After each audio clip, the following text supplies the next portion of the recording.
সশস্ত্র বাহিনীর সাথে হাসনাত আব্দুল্লাহের মতো নিরস্ত্র দলের লোকজনের কথাবার্তা, আর তার সাথে ইউনূস সাহেবের মস্তিষ্কের খেলা।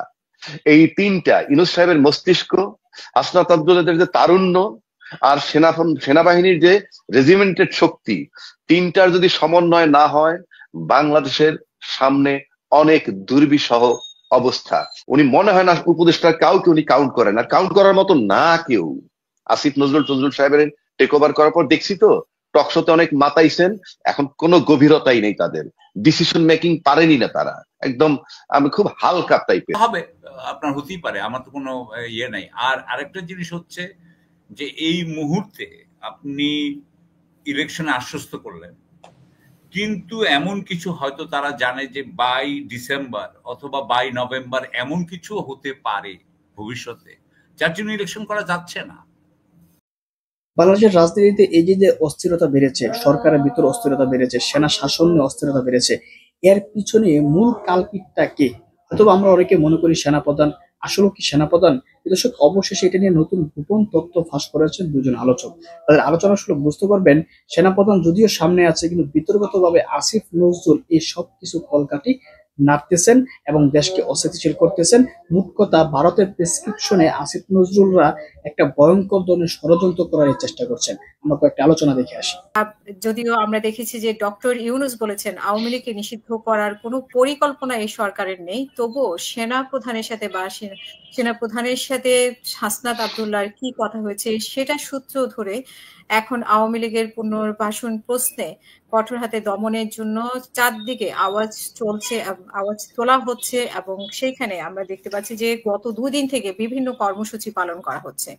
প্রশ্ন হচ্ছে, আওয়ামী লীগকে আসলে কারা পুনর্বাসন করতে চায়? তীর কেন আসলে সেনাপ্রধানের দিকে? আমরা এইসব প্রশ্ন নিয়ে আলোচনা করব। আলোচনার জন্য আমার সাথে 3 জন অতিথি উপস্থিত আছেন। আমার সাথে উপস্থিত আছেন ব্রিগেডিয়ার জেনারেল রুকনউদ্দিন, পিএসসি। আপনাকে স্বাগত আমাদের আজকের অনুষ্ঠানে। ধন্যবাদ হাসিনা, আমাকে আবারও আপনার অনুষ্ঠানে আমন্ত্রণের জন্য, এবং আপনার মাধ্যমে আপনার দুনিয়ার বিভিন্ন জায়গায় যারা আপনার দর্শকরা শুনছেন সকলকে শুভেচ্ছা এবং আসসালামু আলাইকুম। আমাদের সাথে উপস্থিত আছেন শাকিব আলী, সাবেক উপরাষ্ট্রদূত। আপনাকেও স্বাগত আমাদের আজকের অনুষ্ঠানে। জি ধন্যবাদ। আশা করি শুনতে পাচ্ছেন আমাকে। আমার সহ আলোচকদের এবং দর্শক শ্রোতা সহ ভাই বোনদের প্রতি আমার শুভেচ্ছা, ভালোবাসা এবং সালাম। আমাদের সাথে উপস্থিত আছেন অ্যাডভোকেট আবু হানা রাজ্জাকি, রাজনীতি বিশ্লেষক। আপনাকে স্বাগত আমাদের আজকের অনুষ্ঠানে। জি, আসসালামু আলাইকুম, শুভেচ্ছা সবাইকে। জি, আমি ব্রিগেডিয়ার জেনারেল রুকনউদ্দিন, আপনাকে দিয়ে শুরু করতে চাই যে আওয়ামী লীগকে পুনর্বাসন করতে চায় এবং সেনাপ্রধানকে এর জন্য সেনাপ্রধানের যে বক্তব্য সামনে আনা হয়েছে, কিন্তু আমরা প্রায় 48 ঘন্টা পার হয়ে গেল, সেনাপ্রধানের মুখে এখন পর্যন্ত কিছুই শুনিনি। আসলে যেটা দাবি করছে হাসনাত আব্দুল্লাহ সেটা কতটুকু সত্য, উনি কি বলেছেন সেটা আমরা জানি না, কিন্তু হাসনাত আব্দুল্লাহর কথা হাসনাত আব্দুল্লাহ বলছে। এবং পুনর্বাসনের প্রশ্নে এখন সেনাবাহিনীর দিকেই তীর ছোড়া হচ্ছে। আপনার কাছে শুনতে চাই যে আসলেই কি সেনাবাহিনী বা সেনাপ্রধান আওয়ামী লীগকে পুনর্বাসন করতে চায় কিনা, এবং যদি চায়ও এর পেছনে তাদের যুক্তি কি, যেখানে ডক্টর ইউনূস স্বয়ং বলে দিয়েছে যে আওয়ামী লীগকে নিষিদ্ধ করা সম্ভব না। আপনার কাছে শুনতে চাই আপনার বক্তব্য। ধন্যবাদ হাসিনা। আসলে যে কোনো বিপ্লবের পর যেই পদক্ষেপগুলো সাথে সাথে নিতে হয় সেগুলো হচ্ছে, যেমন দেশের যেই বিদ্যমান সরকার ব্যবস্থা ওটাকে বাতিল ঘোষণা করা, সংবিধানকে বাতিল ঘোষণা করা এবং বিপ্লবী সরকার গঠন করা। প্রথম ওই যে একটা কথা আছে না আমাদের দেশে, প্রথম রাতেই যদি বিড়াল মারা না হয় তাহলে সমস্যা হয়, এবং সেই সমস্যাটাই এখন হচ্ছে। কারণ আমাদের দেশে যেই জুলাইয়ের সফল বিপ্লবটা হলো, তারপরে কিন্তু ওরা বিপ্লবী সরকার গঠনের কোনো পদক্ষেপ গ্রহণ করেনি, এবং এরপরও বিচ্ছিন্নভাবে ওরা বিপ্লবী সরকারের কিছু অ্যাকশন নিতে গিয়েও বাধাগ্রস্ত হয়েছে। যেমন প্রেসিডেন্টকে সরানো, আওয়ামী লীগকে নিষিদ্ধ করা, এই ধরনের আরো অনেক কিছু। এবং এগুলো প্রথমে আমাদের দেশের বিভিন্ন রাজনৈতিক দলগুলো ঐক্যমত্য পোষণ করলেও পরে দিন যতই গড়াতে থাকলো তখন আমরা দেখতে পেলাম যে রাজনৈতিক দলগুলো বিভিন্ন সুরে সকাল এক কথা বিকাল এক কথা বলা শুরু করলো এবং এদের ভিতরে ঐক্যের ফাটল ধরতে শুরু হলো, দলাদলি হানাহানি শুরু হয়ে গেল আগে যেরকম হতো ঠিক তেমনই। এবং আমার অবস্থানটা আমি জাস্ট বলি, তারপর সেনাবাহিনীর সংশ্লিষ্টতার বিষয়ে আমি যতদূর জানি হয়তো বলবো। আওয়ামী লীগকে নিষিদ্ধ করা যাবে না কেন? কারণ এই ধরনের একটি সন্ত্রাসী সংগঠন, এবং অনেকে বলে যে পাক হানাদার বাহিনী এরকম অত্যাচার, নিপীড়ন, জুলুম, গণহত্যা আমাদের দেশে চালায়নি যদি তুলনা করা হয়। যদিও সংখ্যায় কম, বাট প্রায় 2000-এর কাছাকাছি যে ছাত্র জনতা গণহত্যার শিকার হয়েছে স্বৈরাচারী হাসিনার সময়। এখন এই আওয়ামী লীগকে নিষিদ্ধ করার জন্য প্রথম থেকে বলা হয়ে আসছিল ছাত্রলীগকে নিষিদ্ধ করার ব্যাপারে। ছাত্রলীগ নিষিদ্ধের ব্যাপারেও তারা সময় নিল এবং পরবর্তীতে এই ধরনের চাপের মুখে তারা ছাত্রলীগ সেই সন্ত্রাসী সংগঠনটিকে নিষিদ্ধ করল। বাট আওয়ামী লীগকে কেন নিষিদ্ধ করা যাবে না, এবং এইটাতে সময় ক্ষেপণ করা হলো। এবং আলটিমেটলি বর্তমানে আমরা যেই শুনতে পাচ্ছি, এবং এইটা আমি ব্যক্তিগতভাবে আমি কেন যেন বুঝতে পারছিলাম যে যখন আমি ওই যে বিভিন্ন মহল থেকে আগে থেকেই শুনতেছিলাম যে এদের একটা ইনক্লুসিভ ইলেকশন হবে, তো আমি চিন্তা করছিলাম ইনক্লুসিভ মানে কি, এইটার ফাঁকে হয়তো আওয়ামী লীগকে ঢুকানোর চেষ্টা করবে। এবং আলটিমেটলি তাই দেখতেছি যে বর্তমান সময়ে এসে এখন ইনক্লুসিভনেসের কথা বলে এদেরকে করতে পারে। কিন্তু আমার কথা হচ্ছে আওয়ামী লীগের মতো এই ধরনের একটা সন্ত্রাসী সংগঠনকে প্রথমেই নিষিদ্ধ ঘোষণা করতে হবে, তারপর বাংলাদেশের রাজনীতির মাঠে যেই রাজনৈতিক দলগুলো আছে তাদেরকে নিয়ে ইনক্লুসিভ ইলেকশন করার পরিকল্পনা করতে হবে এবং করতে হবে, এবং জনগণও তা চায়, এবং এতে জনগণের কোনো দ্বিমত নাই। কিন্তু সমস্যাটা হলো আওয়ামী লীগকে নিয়ে। আওয়ামী লীগকে, কারণ তাদের কর্মকাণ্ড কোনোভাবে তাদেরকে জাস্টিফাই করে না to be a normal political party and democratic political party.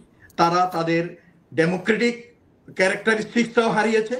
তারা স্বৈরাচারী রূপ ধারণ করেছিল যখন ক্ষমতায় ছিল, এবং এক পর্যায়ে তারা যে গণহত্যা দেশে চালিয়েছিল তা কোনোভাবেই অ্যাকসেপ্ট করা যায় না। তো সেই জন্য এখন জনগণের একটাই দাবি, এবং সবাই চায় যে বাংলাদেশে আওয়ামী লীগের কোনো অস্তিত্ব থাকবে না, তাদেরকে নিষিদ্ধ ঘোষণা করতে হবে, তাদের নিবন্ধন বাতিল করতে হবে। জিনিসটা মাঝখানে সোচ্চার হয়েছিল এই ছাত্র জনতা, ছাত্র সমন্বয়করা সবাই, কিন্তু আবার আস্তে আস্তে ডাইডাউন হয়ে গেল।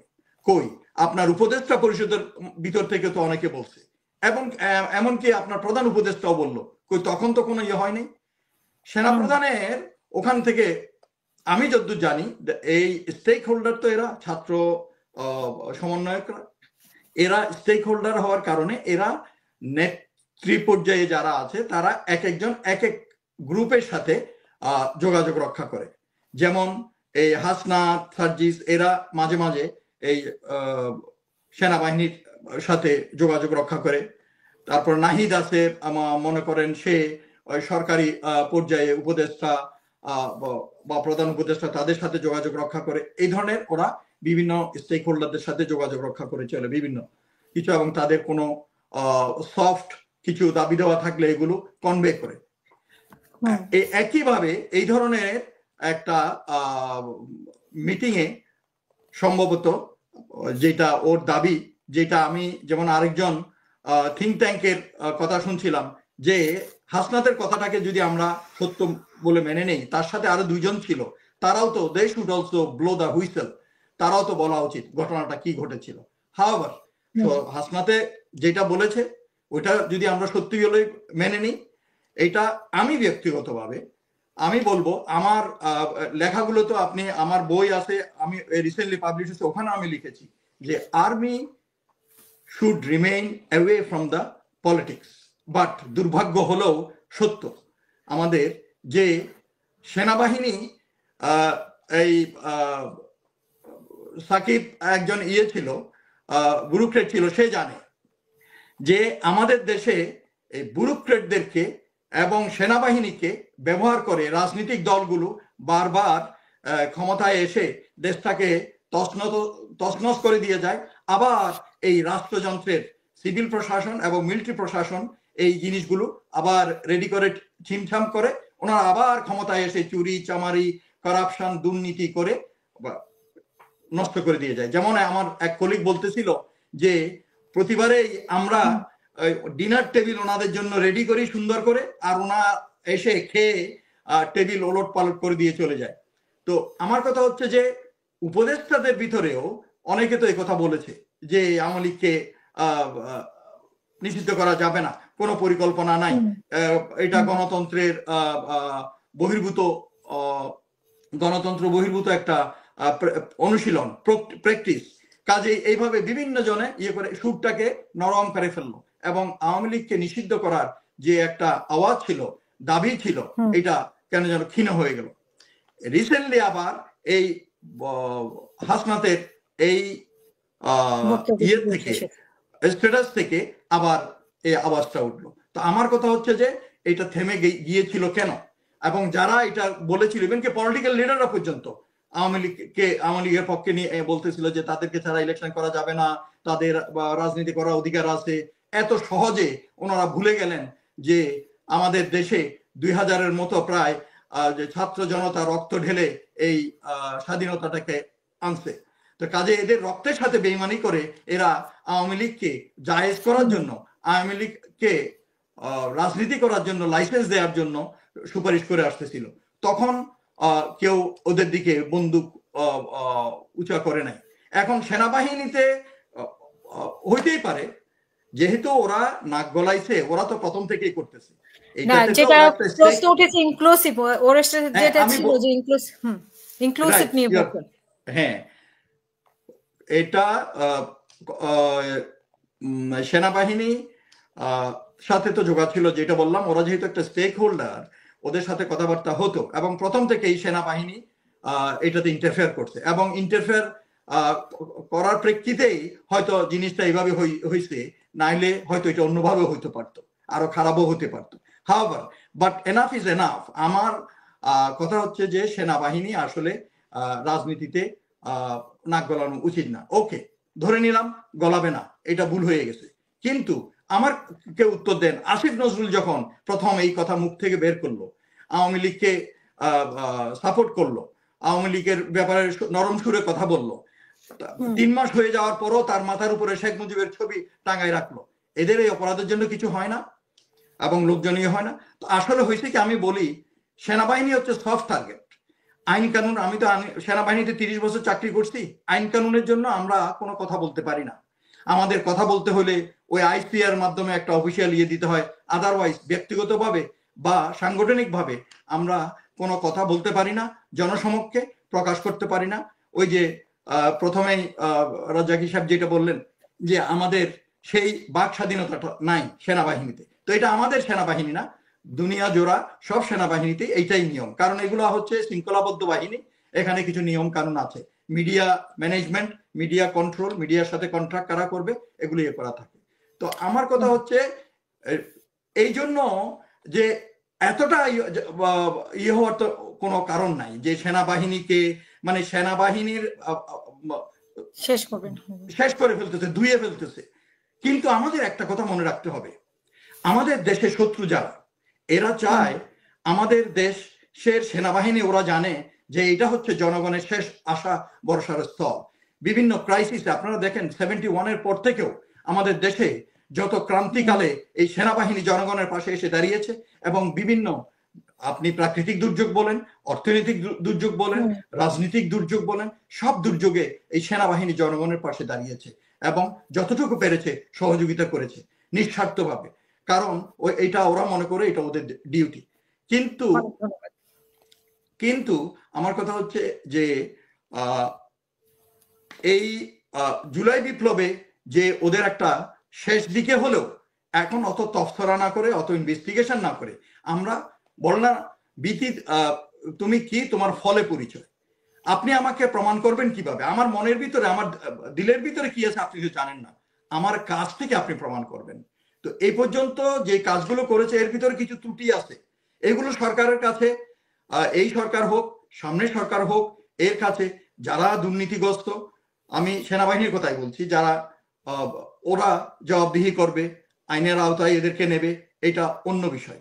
আমি শুধু বলতে চাচ্ছি প্রতিষ্ঠান হিসাবে সেনাবাহিনীকে জনগণের থেকে, জনগণের যে একটা আস্থা এবং সম্মানের জায়গায় আছে সেনাবাহিনী বা ইন্ডিয়াকে সশস্ত্র বাহিনী, তাদের সাথে জনগণের একটা বিভাজন তৈরি করা, একটা দূরত্ব সৃষ্টি করা, এই সম্মানের জায়গাটা নষ্ট করা, তারপর সেনাবাহিনীর ভিতরে সার্ভিং এবং রিটায়ার্ড যারা আছে তাদের ভিতরে একটা বিভাজন তৈরি করা, এই জিনিসটা বাংলাদেশ আর্মির ইন্টিগ্রিটিটাকে নষ্ট করার জন্য, ডিসইন্টিগ্রেট করার জন্য আমাদের দেশের যারা শত্রু তারা কিন্তু নিরন্তর চেষ্টা করে যাচ্ছে। এবং তাদেরকে সহযোগিতা করার জন্য আমাদের দেশে এখন আরো বেশি লোক আছে, আওয়ামী লীগের দোসররা আছে, তারপর বিদেশি গোয়েন্দা সংস্থার লোকজন আছে, তারপর আওয়ামী লীগের লোকজন বিভিন্ন জায়গায় যে বসাই গেছে ওরা, ওগুলোতে সব ক্লিয়ার করে নাই সরকার, যেটা একটা সবচেয়ে বড় ভুল করছে। তারা সবসময় বলে আসতেছিল ক্লিয়ার করলে চলবে কিভাবে, আরে দুনিয়ার বিভিন্ন জায়গায় দেখেন না, আপনি দেখেন না 71 এর পরে আমাদের দেশেই কিভাবে এই প্রশাসন চলছিল। অনেক ধন্যবাদ ব্রিগেডিয়ার জেনারেল রুকনুদ্দিন, আমি শুনবো আপনাকে আবারও, শেষ করবেন। আমি এই কথাটা শেষ করি। তো সেই জন্য আমার কথা হচ্ছে যে ওই এদের সহযোগিতায় বিদেশি সংস্থায় চায়, আমাদের দেশের শত্রু যারা চায় সেনাবাহিনীকে বিতর্কিত করার জন্য, বেহুদা সমালোচনার বস্তু হিসাবে দেখানোর জন্য। তো এইটাকে আমি বলবো যেহেতু জাতীয় একটি প্রাউড ইনস্টিটিউশনকে বিতর্কিত না করার জন্য, কারণ জনগণের মুখোমুখি যদি সেনাবাহিনীকে করা হয়, আপনি দেখেন তালিয়া লাগাবে। এখন আমি দেখতে পাচ্ছি ইউটিউবে এবং দেশে বা দেশের বাইরে বিদেশি মিডিয়াগুলো, নিশ্চয়ই আপনিও শুনেন বা প্যানেলে যারা আছেন তারাও শুনে, আপনারা দেখেন খেয়াল করে ওরা তালিয়া লাগাচ্ছে, মনে হচ্ছে যে গেল বুঝি বা তাদের এজেন্ডা ফুলফিল হয়ে গেছে। তো কাজেই সেনাবাহিনীকে বিতর্কিত করা উচিত নয় এবং সেনাবাহিনীর দিকে বন্দুক ঘোরানো উচিত নয়। সেনাবাহিনী আমাদের দেশের একটা রাষ্ট্রীয় প্রতিষ্ঠান, একটা জাতীয় প্রতিষ্ঠান। তো যদি কেউ দুর্নীতিগ্রস্ত হয় সেটার জন্য আলাদা ব্যবস্থা নেওয়া হবে। এবং আওয়ামী লীগের ব্যাপারেও যে জিনিসটা আমি বললাম, আমার মতামত হচ্ছে ওইটাই, যে এদেরকে অবিলম্বে, দেরি হয়ে গেছে, অবিলম্বে নিষিদ্ধ ঘোষণা করা উচিত। অসংখ্য ধন্যবাদ। হ্যাঁ সাকিব আলী, আসলে আওয়ামী লীগকে নিষিদ্ধ করতে চাইলেই কি আসলে সরকারের পক্ষে সম্ভব কিনা, যে আওয়ামী লীগের মতো পুরাতন দলকে নিষিদ্ধ করা সম্ভব কিনা সরকারের পক্ষে? এবং দ্বিতীয়ত হচ্ছে আপনার কাছে যেটা জানতে চাই, যে আওয়ামী লীগকে পুনর্বাসনের প্রশ্ন এসেছে, যে পুনর্বাসন করতে চায় সেনাপ্রধান বা সেনাবাহিনী। এটা পুনর্বাসনে আমরা ইতিমধ্যেই শুনেছি, আপনিও নিশ্চয়ই জানেন, যে বিভিন্ন দলে আসলে আওয়ামী লীগের লোকজন ঢুকে গেছে। তো সেটাকে কি আমরা পুনর্বাসন কি বলতে পারি কিনা? ধন্যবাদ। আমি দ্বিতীয় কোয়েশ্চেনটা প্রথমে নেই। হ্যাঁ, একদিক দিয়ে ওটা পুনর্বাসন, কিন্তু আমরা যে পুনর্বাসনের কথা বলছি বা ক্যান্টনমেন্ট থেকে যেই কথা বলা হয়েছে সেটা তো অন্য ব্যাপার। অন্তর্ভুক্তমূলক নির্বাচনের মধ্যে আওয়ামী লীগকে নির্বাচন করানো হবে, এটা আমরা অনেক আগে থেকেই শুনছিলাম। তো সেই হিসেবে সেই পুনর্বাসনের কথা, তো সেটা নিয়ে আমরা আবার আসি একটু পরে। তো প্রথম কথা আপনি বললেন যে এটা কি তাদের কি মানে নিষিদ্ধ করা যায় কিনা। আমি যতদূর জানি যে বাংলাদেশ, রাজাকি ভাই হচ্ছেন গিয়ে যে এখানকার আইন বিশেষজ্ঞ, সুতরাং উনি এটা ভালো বলতে পারবেন। আমি জাস্ট খুব সাধারণ ভাবে বলছি যে আমরা যতদূর মনে পড়ে আমাদের, যে হাসিনা সরকার কিন্তু নির্বাহী আদেশে জামাতি ইসলামকে আপনার নিষিদ্ধ ঘোষণা করেছিল। এখনো আমার মনে হয় আমাদের এই যে অন্তর্বর্তীকালীন সরকার ছাত্রলীগকে নিষিদ্ধ করেছে। তাহলে যদি ছাত্রলীগকে যদি নিষিদ্ধ করতে পারে, তাহলে আওয়ামী লীগকে নির্বাহী আদেশে পারবে না কেন আমি জানি না, সেটা রাজাকি ভাইয়ের হাতে আমি ছেড়ে দিচ্ছি। হ্যাঁ, আর বিচার করে ধরেন নুরেমবার্গ ট্রায়ালের পরে, আমি এক্স্যাক্টলি জানি না, তবে নুরেমবার্গ ট্রায়ালে আমরা জানি যে নাৎসি পার্টি জার্মানিতে করা যায় না এবং নাৎসি পার্টির সমস্ত কিছুই মোটামুটি ভাবে বেআইনি ঘোষণা করা হয়েছিল। তো তাহলে সেইটা বিচারের অধীনে কিভাবে করা হয়েছিল সেই দৃষ্টান্ত টেনে বাংলাদেশে করা যায় কিনা সেটা আরেকটা বিষয়। এবং একটা আমি এখন ব্যাপারটা হচ্ছে কি যে, এবং আরো একটা ব্যাপার আমি মনে করি, আমার কাছে মনে হয়েছে এবং আমি কনসিস্টেন্টলি এটা বলে আসতেছি যে যে আওয়ামী লীগ এবং অপেক্ষাকৃত ছোটভাবে হলেও অন্যান্য বড় বড় দল আমাদের মধ্যে যে প্রবণতাটা আমরা দেখি সেটা হচ্ছে যে উনাদের যেটা অর্থনীতি, উনাদের পলিটিক্যাল ইকোনমি, এটা চলে কিন্তু দুর্নীতির উপরে। দুর্নীতি করা ছাড়া উনাদের তৃণমূলে, মধ্যম পর্যায়ে এবং জাতীয় পর্যায়ে উনাদের নেতা নেত্রী কর্মীদের কিন্তু জীবিকা নির্বাহ সম্ভব না। এটা যখন হয়, উনারা এই জীবিকা দুর্নীতি করেন মানে কি, উনারা ক্ষমতায় আসার আগে থেকেই এবং ক্ষমতা আসার পরে অবশ্যই উনারা নানান ধরনের ষড়যন্ত্র করেন, যেই ষড়যন্ত্র করে উনারা আইন ভাঙবেন, আসলে আইন ভাঙবেন এবং বেআইনি কাজ করবেন এবং বেআইনি কাজ করার মধ্যে দিয়ে উনারা পয়সা আর্ন করবেন। এইটাকে কিন্তু রিকো অ্যাক্ট বলে একটা ইয়ে আছে আমেরিকায়, সেটা অনুযায়ী কিন্তু এটা কিন্তু অর্গানাইজড ক্রাইম। তো উনারা কিন্তু আসলে অর্গানাইজড ক্রাইম করেন। আমার বিষয় হচ্ছে কি যে এগুলো কিন্তু যদি কেউ দেখতে চাইতেন, আমার মনে হয়, এবং রাজাকি ভাই আর এগেইন ভালো বলতে পারবেন, যে কিছু একটা উপায় বের করা যেত, আর নির্বাহিত আছেই। কিন্তু সমস্যাটা হচ্ছে যে আমাদের এখানে যারা ক্ষমতায় আছেন তারা আওয়ামী লীগকে নিষিদ্ধ করতে চাচ্ছেন না। এখন বিষয়টা হচ্ছে কেন চাচ্ছেন না। আমি জাস্ট চিন্তা করছিলাম এখানে বসে বসে, আমার তিনটা কথা মনে পড়লো। একটা হচ্ছে যে আমাদের দেশের প্রচুর মানুষ আওয়ামী লীগকে স্বাধীনতার ইতিহাসে তাদের যে অবদান, বিশেষ করে শেখ মুজিবুর রহমান সাহেবের যে অবদান, সেটাকে তারা বিশালভাবে অবদানটাকে দাম দেয়। এটা তাদের একটা আপনার ইমোশনাল আবেগের একটা জায়গা আছে, বিশেষ করে কিছু সিনিয়র বয়সে যারা বয়োজ্যেষ্ঠ, আর ওই ফ্যামিলিরও হয়তো কিছু কিছু মানুষের মধ্যে এটা থাকতে পারে। দ্বিতীয় হচ্ছে যে আমাদের দেশে কিন্তু একটা কালচার আছে, একটা কালচারাল সাইড আছে।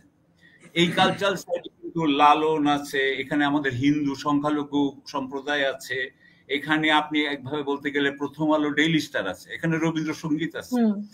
এই যে এই অংশটাকে কি আসলে বিএনপি অথবা জামাত কি এটাকে প্রতিনিধিত্ব করতে পারে? আমার মনে হয় না। ফলে এই কালচারাল ভাবেও কিন্তু একটা কনস্টিটিউয়েন্সি আছে যাদেরকে আওয়ামী লীগ এখন পর্যন্ত প্রতিনিধিত্ব করে, কিন্তু অন্য কোনো পার্টি আসলে হয়তো হতে পারে। আর আরেকটা ব্যাপার যে আমাদের যে জিও লোকেশনে ভারত আমাদের উপরে যে বিশাল প্রভাব রাখছে, এটা হচ্ছে ভারতের পার্টি। ধরেন এটাকে ভারতের পার্টি বলতে পারেন আপনি। তো এখন ভারত চাইছে যে ভারতের পার্টিটা এখানে ইলেকশনে থাকবে। আপনাকে একটা উদাহরণ দিই, যেমন ধরেন ইউক্রেন এবং রাশিয়ার যে সম্পর্ক, যে রাশিয়া চায় যে ইউক্রেনে তার রুশ যারা স্বার্থ দেখবে, রুশ আপনার অ্যালাইন্ড হবে, রুশ পক্ষীয় হবে, তাদের এরকম দল থাকবে, এটা চাইবে ঠিক সেরকম ভাবে। এবং তারা চায় যে যাতে আওয়ামী লীগকে আবার ক্ষমতায় আনানো যায়। সো এই জন্য তারা আওয়ামী লীগ নিষিদ্ধ করতে চাইছে না, মানে ভারত চাইছে না।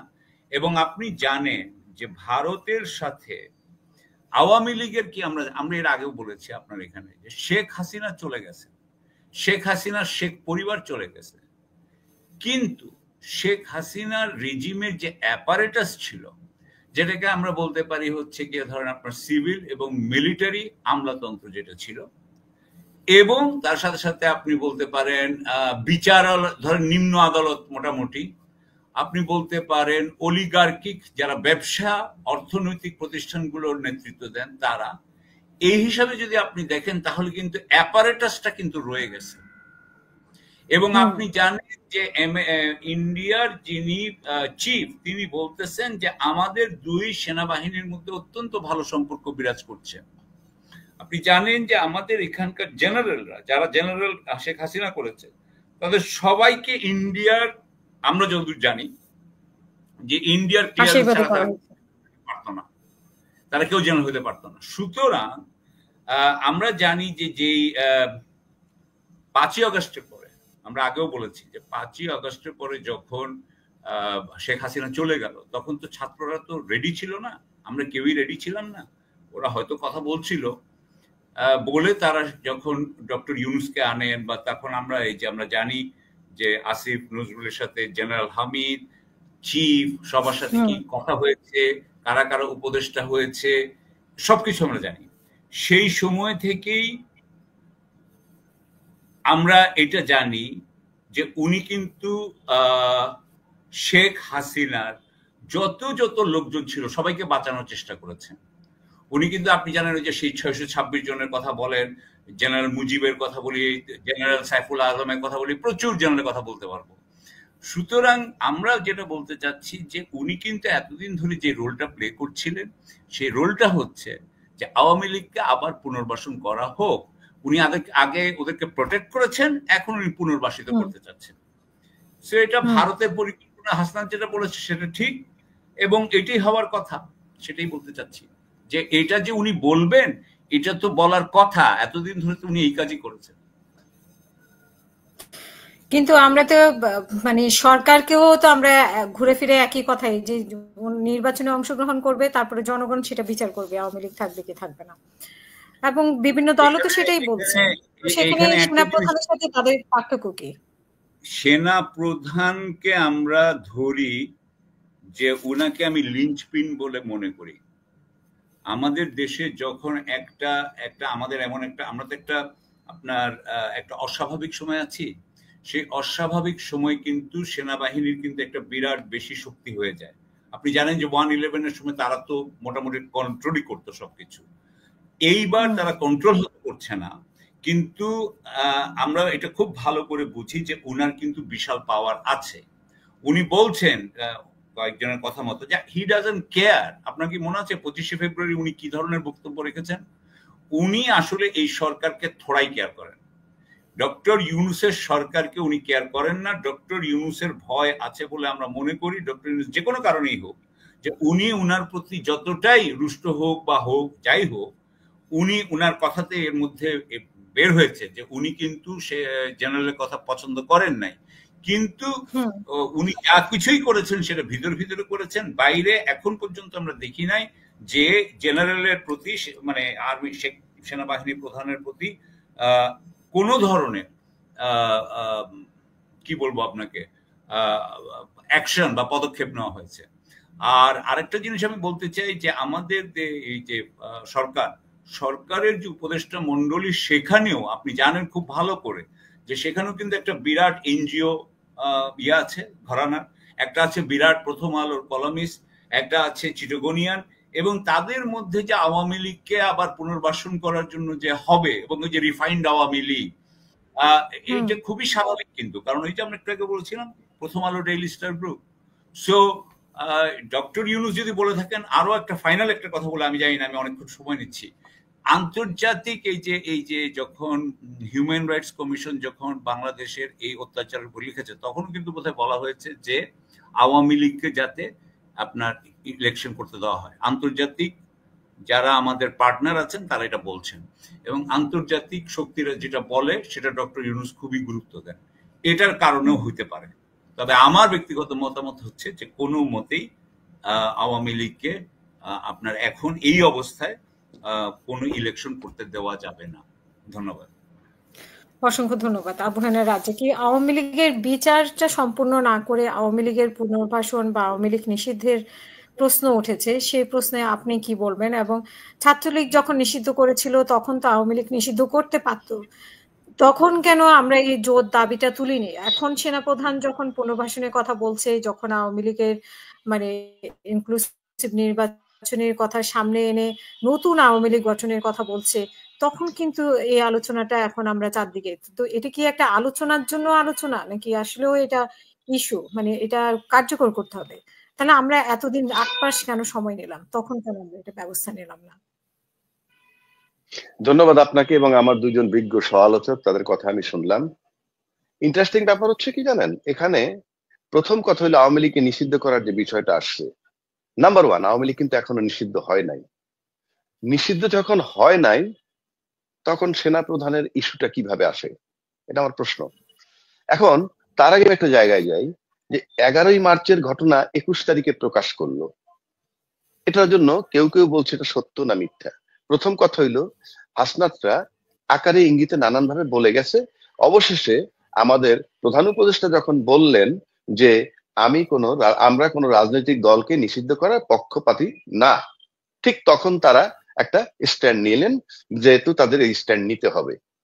পাশাপাশি আপনি যদি আরেকটা জায়গায় যান, কেউ কেউ বলছে এটা কি আদৌ সত্য নাকি কল্প কাহিনী হাসনাতদের। সেক্ষেত্রে আমি একটু দূর করি বিষয়টা। আপনি লক্ষ্য করে দেখবেন এখানে যখন কথাবার্তা হচ্ছিল কোন সেনার সাথে কোন সেনা অফিসারের সাথে সেটা অস্পষ্ট, কিন্তু একটা কথা কিন্তু আসছে, you know nothing, we are serving here at least more than 40 years. এই অ্যাটলিস্ট মোর দ্যান 40 ইয়ার যারা সার্ভিস করেন, সেটা কিন্তু আইএসপিআর একটু একটু নক করলেই পাবেন আর্মিতে কতজন আছে যারা 40 বছরের বেশি চাকরি করতেছে। এবং সেই আইএসপিআর এর পক্ষ থেকে কিন্তু আমরা এখন পর্যন্ত কোনো বক্তব্য পাইনি যে হাসনাত আব্দুল্লাহরা যা বলছে এটা সত্য নাকি মিথ্যা। Number one.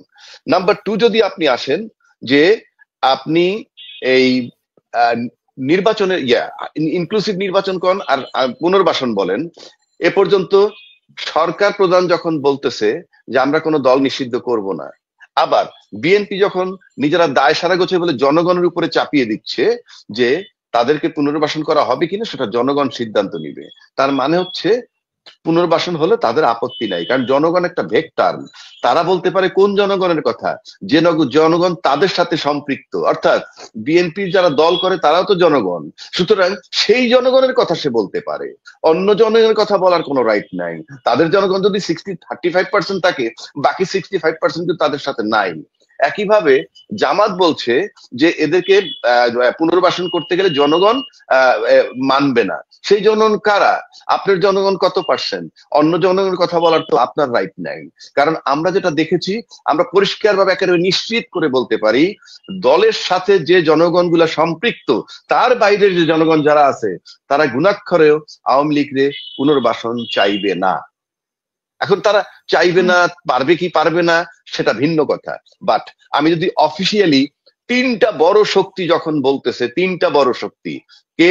সরকার প্রধান যে আওয়ামী লীগকে সে নিষেধ করবে না, বিএনপি নিষেধ করবে না, জামাত টু সাম এক্সটেন্ট নিষেধ করবে না, তাহলে সেনা প্রধানের হাসনাতের সাথে আলাপ করার প্রয়োজনটা কি ছিল? সেনা প্রধান না বা সেনা বাহিনীর? কারণ এটা তো ডিসাইডেড ম্যাটার হয়েই গেল যে তাদেরকে কেউ নিষিদ্ধ করছে না। এবং এরা নাতির সমান বয়সের একটা দল, তাদের কি রোল আছে? আমি তর্কের খাতিরে বলছি, এই কথাগুলা কিন্তু আমি সোশ্যাল মিডিয়ায় সব জায়গায় শুনি যে তাদের সেই অবস্থা নাই, তারা দুর্নীতিবাজ হয়ে গেছে। তাদের সাথে কথা বলতে হবে কেন পুনর্বাসনের ব্যাপারে? কারণ পুনর্বাসনের ব্যাপারে ডিসাইডিং ফ্যাক্টর যারা, বড় রাজনৈতিক দুইটা দল এবং সরকার, তিনজন তো ডিসাইডিং ফ্যাক্টরে এটাকে বন্ধ করতে চাচ্ছে না। তারপরে হাসনাত আব্দুল্লাহদের সাথে কেন বসতে হলো? আমার প্রশ্নটা সেখানে। এখানে যদি তাদের সাথে বসতে হয়, তাইলে কি বিষয়টা এরকম যে এরা খুব বড় ফ্যাক্টর? এবং আমার গবেষণায় তাই বলে যে তারা বড় ফ্যাক্টর। এখন আপনি যদি বলেন কিভাবে, আমার ব্যক্তিগত ধারণা, অন্য দলের সাথেও বসেছে, অন্য দলের সাথেও অন্য দলের কথাটা আপনি বুঝেন। অন্য দলের সাথে বসার মানে কি? সেখান থেকে তারা গুড রেজাল্ট পাইছে, yes they are agreed, but Hasnat তো এগ্রি করে নাই। এটা তো সিম্পল, এটা তো বলার কিছু নাই। এখন যেহেতু অন্য দলের সাথে বসছে কিনা আমি জানি না, তবু আপনার কথার খাতিরে ধরে নিলাম যে অন্য দলের সাথে বসে থাকলে তো তারা এগ্রি করছে যে পুনর্বাসন হোক। এই জন্য এসে হাসনাত আব্দুল্লাহদের কাছে এটা গড়াইছে এই পর্যন্ত। এখন হাসনাত আব্দুল্লাহদের কাছে আসলো কেন? এখানে আসতে হবে কেন? এটার কারণ হচ্ছে বাংলাদেশে যারা যতগুলা সরকারি মানে কি বলে সরকারি অর্গানাইজেশন আছে, মানে অর্গানাইজেশন বলতে পুলিশ বাহিনী বলেন, সেনাবাহিনী বলেন, ব্যুরোক্রেসি বলেন, ইউনিভার্সিটি বলেন, সিটি কর্পোরেশন বলেন, এরকম যতগুলা রাষ্ট্রীয় প্রতিষ্ঠান আছে, সবগুলোর ভিতরে কিন্তু এখন একটা ব্যাপার আছে। কোন ব্যাপারটা? ফ্যাসিস্টের পক্ষে যারা ছিল তারা কিন্তু টপ অর্ডারের 20% বা 30% ছিল। টপ অর্ডারের 20% 30% থাকার মানে কি? বাকিরা কিন্তু কথা বলেনি তখন, কিন্তু তারা কিন্তু ফেসিবাদ বিরোধী। তার মানে প্রতিটা প্রতিষ্ঠানে ফেসিবাদের পক্ষ শক্তি এবং বিপক্ষ শক্তি আছে, এবং আমি মনে করি ফেসিবাদের বিপক্ষ শক্তিটা খুব স্ট্রং, কারণ তাদের মোরাল কারেজটা অনেক স্ট্রং। ফলে এই হাসনাত আব্দুল্লাহদের সাথে এই জন্য বসতে হবে যে যে দলের যে সংগঠনের প্রধানই বসেন না কেন, তার হয়তো একচ্ছত্র আধিপত্য তার সংগঠনে নাই, সে কারণে বসতে হচ্ছে। এবং যদি এই জায়গাটা ম্যানেজ হয়ে যায় তাইলে আর কোনো পথ, কোনো বাধা থাকে না। এটা গেল একটা দিক। দ্বিতীয় দিক হইল, আমরা কেন একই সময় দুইটা জিনিস চাচ্ছি। একই সময় দুইটা জিনিস বলতে কোনটা? এক হইলো ইউনূস সরকারের অপসারণ চাই। বাংলাদেশে কিন্তু একটা অংশ আছে ইউনূস সরকারের অপসারণ চায়। এখন বলতে পারেন এরকম ডাক তো ওঠে নাই, এরকম ডাকটা হইলো সেইটাই নির্বাচন। কারণ বাংলাদেশে ইউনূস সাহেবকে অপসারণ করার দুইটা পথ আছে, এর বাইরে কোনো পথ নাই। এক হইলো নির্বাচন, যদি নির্বাচন দেয় তাহলে নির্বাচন দিলে তাকে ক্ষমতা ছেড়ে দিতে হবে। দুই, যদি সে স্বেচ্ছায় যায়, নয়তো তাকে সরানো খুবই মুশকিল। সেটা কেন মুশকিল আমার তো সাকিব ভাই তারপরে এই রোকন ভাই খুব ভালো বুঝতেছেন যে কেন।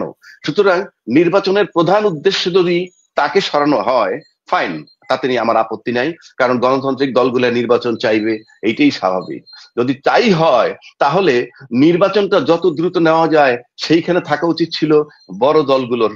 একই সাথে আপনি আওয়ামী লীগের পুনর্বাসন চাইয়ে আর একটা সেন্টিমেন্ট কেন তৈরি করছেন? কেননা আজকে যদি নির্বাচন হয় তাহলে যে বড় দলটা ক্ষমতা আসবে, আপনি নিশ্চিত থাকেন 1-1.5 বছরের মধ্যে অটোমেটিক আওয়ামী লীগ পুনর্বাসিত হয়ে যাবে, ইউনূস সাহেব না থাকলে অটোমেটিক হয়ে যাবে। সুতরাং আমি মনে করি এই পুনর্বাসনের চিন্তা না কইরা যারা মনে করে যে ইউনূস সাহেবকে সরাবেন, তারা ইমিডিয়েট নির্বাচন চান, 1 নম্বর। 2 নম্বর, যে সংস্কারের প্রস্তাব ইউনূস সাহেব দিছে, আরে ভাই আপনারাই তো বলেন সংখ্যাগরিষ্ঠ সদস্য নিয়ে যদি আমরা পার্লামেন্টে চলে আসতে পারি, কোথায় চলে যাবে সংস্কার? তাহলে সংস্কারটা মেনে নিয়ে ইউনূস সাহেবকে অফ করে দেন না, যে ভাই আপনি সমস্ত সংস্কার মেনে নিলাম, আপনি জুন জুলাইয়ের মধ্যে নির্বাচন দেন, তাইলেই তো ইউনূস সাহেব সরে যায়। কিন্তু আপনার এমন একটা জায়গায় গেছেন, একেবারে সব ধরছেন একবারে, ইউনূস সাহেবকে সরাবেন, আপনারা ক্ষমতায় যাবেন, আবার তৃতীয় পক্ষকে পুনর্বাসন করবেন। এত সুযোগ সুবিধা তো ভাই এরকম একটা টার্মোয়েল সিচুয়েশনে এত সহজে পাওয়া যাবে না। 1। 2 নম্বর, এই হাসনাত আব্দুল্লাহদেরকে কেন সবাই মাপতেছে, কেন মাপতেছে? আমি বলছি না, বাংলাদেশে কিন্তু দুইটা শক্তির খেলা হয়, ভোটের শক্তি একটা আর মাঠের শক্তি একটা। এই ভোটের শক্তিতে এখনো আমি ধরে নেই যে এনসিপির মতো দল এমন কোন অবস্থানে যায়নি। ভোটের শক্তিতে যারা আছে সেটা বড় দুইটা দল এখানে আছে, তারাই সামনে আছে। কিন্তু যেহেতু তারা একটা ইস্যু রেজ করছে, ইনক্লুসিভ নির্বাচন অ্যালাউ করবে না, সুতরাং ইনক্লুসিভ নির্বাচনের দাবিতে তারা খুব কঠিন একটা আন্দোলন তৈরি করতে পারবে। কেন পারবে? কেন? ওই যে প্রশাসনের প্রত্যেকটা প্রতিষ্ঠানে এন্টি ফ্যাসিজম একটা শক্তি আছে, সেই শক্তির মোরাল কারেজ অনেক বেশি। আর ফ্রন্ট লাইনে যারা ছিল এই শেখ হাসিনার সময়, তাদের মোরাল কারেজ অনেক কম। 2, তাদের যে সমস্ত মশলাপাতি দিয়ে রাস্তায় নামতে হয় তাদের হাতে সেগুলো নাই, তাদেরকে নির্ভর করতে হবে নিচের দিকের যাদের ভিতরে ফেসিজমের পক্ষ বিপক্ষ আছে। কেন? সেই বিডিআর কিলিং এর অফিসার যদি ধরেন, সেই বিডিআর এর শোকে কিছু তাদের কোর ভ্যালুর 57টা অফিসার, নিশ্চয়ই রোকন ভাই ভালো বলতে পারবেন, প্রত্যেকটা ব্যক্তির 2টা করে কোর ভ্যালুর অফিসার বন্ধু থাকে, সেখানে তাদের একটা ফিলিংস এই নিহত সেনা অফিসারদের প্রতি থাকবে। একইভাবে সেনাকুঞ্জ থেকে যাদেরকে বিদায় দেওয়া হয়ে গেছিল এই হত্যার পরে, তাদেরও কিন্তু কোর ভ্যালুর কিছু লোক সেনাবাহিনীতে আছে। এই সমস্ত শক্তিগুলা কিন্তু মোরাল সাপোর্ট হাসনাত আব্দুল্লাহদের সাথে আছে। কেন আমি বলছি? যেহেতু নাহিদ প্রায় 6 মাস 6.5 মাস উপদেষ্টা ছিল, সেইগুলা সব রেকি করে আসছে, আমি নিশ্চিত করে বলতে পারি। সে প্রশাসনের ভিতরে ঢুকে এগুলা সব রেকি করে আসছে। তা না হলে তাদের পক্ষে, হাসনাত আব্দুল্লাহর পক্ষে সেনাবাহিনীর কে টার্গেট করে এই মুখোমুখি হওয়ার সাহস তারা পেত না। অর্থাৎ তাদের এই ইউনিটির খুবই অভাব, অ্যাটলিস্ট ফ্যাসিজমের পক্ষে। সুতরাং এই ফ্যাসিজমের পক্ষে যদি ইউনিটির অভাব থাকে, তাহলে ন্যাচারালি হাসনাত আব্দুল্লাহরা স্ট্রং থাকবে। আর সে কারণেই একটা চিন্তার বিষয় হয়ে দাঁড়িয়েছে বলেই হাসনাত আব্দুল্লাহদের সাথে বসতে হয়েছে। সরকার, বিএনপি, জামাত, আওয়ামী লীগের পুনর্বাসনের ইনডাইরেক্টলি পক্ষে থাকা সত্ত্বেও। পাশাপাশি আপনি নির্বাচন দিয়ে যেহেতু ইউনূস সাহেবকে সরাইতে হবে, সুতরাং কোনো কারণে যদি নির্বাচন না হয়, অর্থাৎ নির্বাচন ঘোষণা করলেন তফসিল আর ইনক্লুসিভ নির্বাচন হইল, আর আজকে হাসনাত আব্দুল্লাহরা মাঠে নেমে বলল এই নির্বাচন মানি না, সেক্ষেত্রে নির্বাচন না হলে কিন্তু যারা ক্ষমতায় যেতে চেয়েছে তাদের আমসালা দুটো যাবে। কেননা নির্বাচন যদি কোনো কারণে বাতিল হয়ে যায়, আবার ইউনূস সাহেবই বহাল তবিয়তে থাকবেন। সুতরাং সবকিছু ভেবে চিন্তা করে আপনারা যদি নির্বাচন চান, তাহলে এই মুহূর্তে পুনর্বাসনের বিষয়টা স্থগিত রেখে আপনারা সবকিছু মেনে নিয়ে কত তাড়াতাড়ি মাঠে গিয়ে নির্বাচন করে ইউনূস সাহেবকে সরাই দিয়ে নিজের পারপাস বা অন্যের পারপাস সার্ভ করবেন, সেদিকে খেয়াল রাখেন। নয়তো সামনে পরিস্থিতি জটিল থেকে জটিলতর হবে, এ ব্যাপারে আমি 100% নিশ্চিত। অসংখ্য ধন্যবাদ। আমি ব্রিগেডিয়ার জেনারেল রকুনুদ্দিন আপনার কাছে যেটা জানতে চাই যে কেন এনসিপি কে গুরুত্ব দেওয়া হচ্ছে, সেটা হচ্ছে যে অনেকেই মনে করছে যে সরকারের একটা অংশ তারা, এবং সরকারে অনেকেই বলছেন যে সরকারের এই দল এটা, এই জন্যই কি আসলে এই দলটিকে এত গুরুত্ব দেওয়া হচ্ছে কিনা। আরেকটি কথা যেটা হাসনাত আব্দুল্লাহ বলেছে যে ডক্টর হাসনাত আব্দুল্লাহ না, সরি, আসিফ আসিফ আসিফ ইসলাম সজীব ভুঁইয়া, উনি বলেছে যে ডক্টর ইউনূসকে বুকে চাপা দিয়ে মেনে নিতে হয়েছে সেনা প্রধানের। তো এই মানে কি কারণে আসলে ডক্টর ইউনূসকে উনি মানতে রাজি ছিলেন না, আর কি কারণেই বা মানে কি, যে যদিও রাজ্জাকি ভাই বলেছেন যে কোন সাহসে এটা সেনা প্রধানের বিরুদ্ধে বা সেনাবাহিনীর বিরুদ্ধে তারা দাঁড়াতে সাহস পেয়েছে, আপনার কাছে শুনতে চাই যে আসলে এরকম ঘটনা আর ঘটেছে কিনা যে সেনা বাহিনীর বিরুদ্ধে একটি দল দাঁড়াতে পারে বা এইভাবে ওপেন চ্যালেঞ্জ করতে পারে, এভাবে আওয়াজ তুলতে পারে। আবার সে বলছেও যে আমি যদি আজকে মারা যাই মানুষ জানুক আমি কেন মারা গেছি। তো আপনার কাছে শুনতে চাই যে এরকম বিদ্রোহ আপনি আগে কখনো দেখেছেন কিনা। প্রথমে আমি বলি যে দেখেন, এনসিপি এরা তো ওই নাগরিক কমিটি এবং ছাত্র বৈষম্য আন্দোলনের যে ছেলেরা, ওরাই জয়েন করছে। ওদের আগে একটা এইজ বার ছিল, এখন কোনো এইজ বার নাই। যে কোনো কেউ তাদের সাথে যোগদান করতে পারে, কাজ করতে পারে, রাজনৈতিক কর্মকাণ্ড পরিচালনা করতে পারে। রাজনৈতিক দলগুলো, অন্যান্য রাজনৈতিক দলগুলো আমাদের দেশে, যদিও আমরা সকলে জানি দেশের যে igniting force in this July revolution ছিল আমাদের এই ছাত্ররা, এবং আমি কাউকে খাটো করে দেখছি না। অন্যান্য রাজনৈতিক দল যেগুলো আছে তারাও কিন্তু অনেক নির্যাতনের মাঝখানে দিয়ে 15-16 বছর কাটিয়ে আসছে। এক পর্যায়ে গিয়ে হয়তো তারা দুর্বল হয়ে গেছে, হোপলেস হয়ে গেছে, আশাহত হয়ে গেছে, হতাশ হয়ে গেছে, এবং সেজন্য তাদের কর্মচাঞ্চল্য অতটা সক্রিয় ছিল না। এই ছাত্ররা আসার পর সবাই আবার শ্রেণী পেশার সকল শ্রেণী পেশার মানুষ, সকল রাজনৈতিক দলের লোক একসাথে হয়ে এই বিপ্লবটাকে সফলতার মুখ দেখাতে পারলো। তো এই ছাত্রদেরকে আসলে খাটো করে দেখার কোনো স্কোপ নেই, সুযোগ নেই। কিন্তু এই রাজনৈতিক দলগুলো অ্যাজ টাইম বাই পাস্ট, কিছুদিন পরে এরা এদেরকে আন্ডারমাইন করার চেষ্টা করলো। ওই যে রাজাকি ভাই যেটা বলল যে আরে এরা বাচ্চা ছেলে, এরা বুঝে না, এরা রাজনীতি কি বুঝে, আরে এরা পার্টি করলে সিট কয়টা পাবে, মানে সব হচ্ছে কি বলবো হতাশাজনক কথাবার্তা। কিন্তু আমার কথা হচ্ছে যে এই জায়গাটায় আমি একটা একাডেমিক কথা বলতে চাই। আমার সহ প্যানেলের যারা আছেন তারাও জিনিসটা হয়তো চিন্তা করছেন। ওটা হচ্ছে দেখেন, আমাদের দেশে রাজনৈতিক দল বলেন বা কর্পোরেট সিস্টেমে বলেন, সব জায়গায় লিডারশিপ ডেভেলপমেন্ট প্রসেসটা নাই। আমাদের এই যে বড় বড় রাজনৈতিক দল যেগুলো আছে, আপনি দেখেন যেই নেতা আছেন, যেই এমপি মিনিস্টার হয়েছে, উনি কিন্তু বিগত 30-40 বছর ধরে এমপি হচ্ছেন, এখন বুড়ো হয়ে গেছে, অ্যালজাইমার হয়েছে, লাঠি নিয়ে হাঁটতেছে, এরপরও উনি নেক্সট ইলেকশনে নমিনেশন নিয়ে ইলেকশন করার চিন্তা ভাবনা করতেছেন। এবং নূতন যারা আছে নেতৃত্ব, তাদের কাছে পাসিং দ্য ব্যাটন বা তাদের কাছে যে দায়িত্ব হস্তান্তর বা তাদেরকে যে গড়ে তুলবে, দায়িত্ব দিবে, এইসব কোনো চিন্তা ভাবনা এদের নাই। এবং ওই যে সংস্কারের কথা বললে, আমি তো বলবো প্রথমে ওইটাই তাদের করা উচিত, তাদের দলগুলো তো সংস্কার করা উচিত। শুধু দেশের সংস্কার নিয়ে তারা লাফালাফি করে বা নির্বাচনের জন্য লাফালাফি করে দেশে একটা ধোঁয়াশা তুলে পরিস্থিতি খারাপ করার তো দরকার নেই। সো যে জিনিসটা বলতেছিলাম, এই লিডারশিপ ডেভেলপমেন্ট প্রসেসটা নাই, তারা নতুন নেতৃত্ব তৈরির কোনো চিন্তা নাই। ওই রকম একটা অবস্থাতে আমাদের দেশে আমরা এই ছোট থেকে দেখে আসতেছি ছাত্র রাজনীতি মানে কি?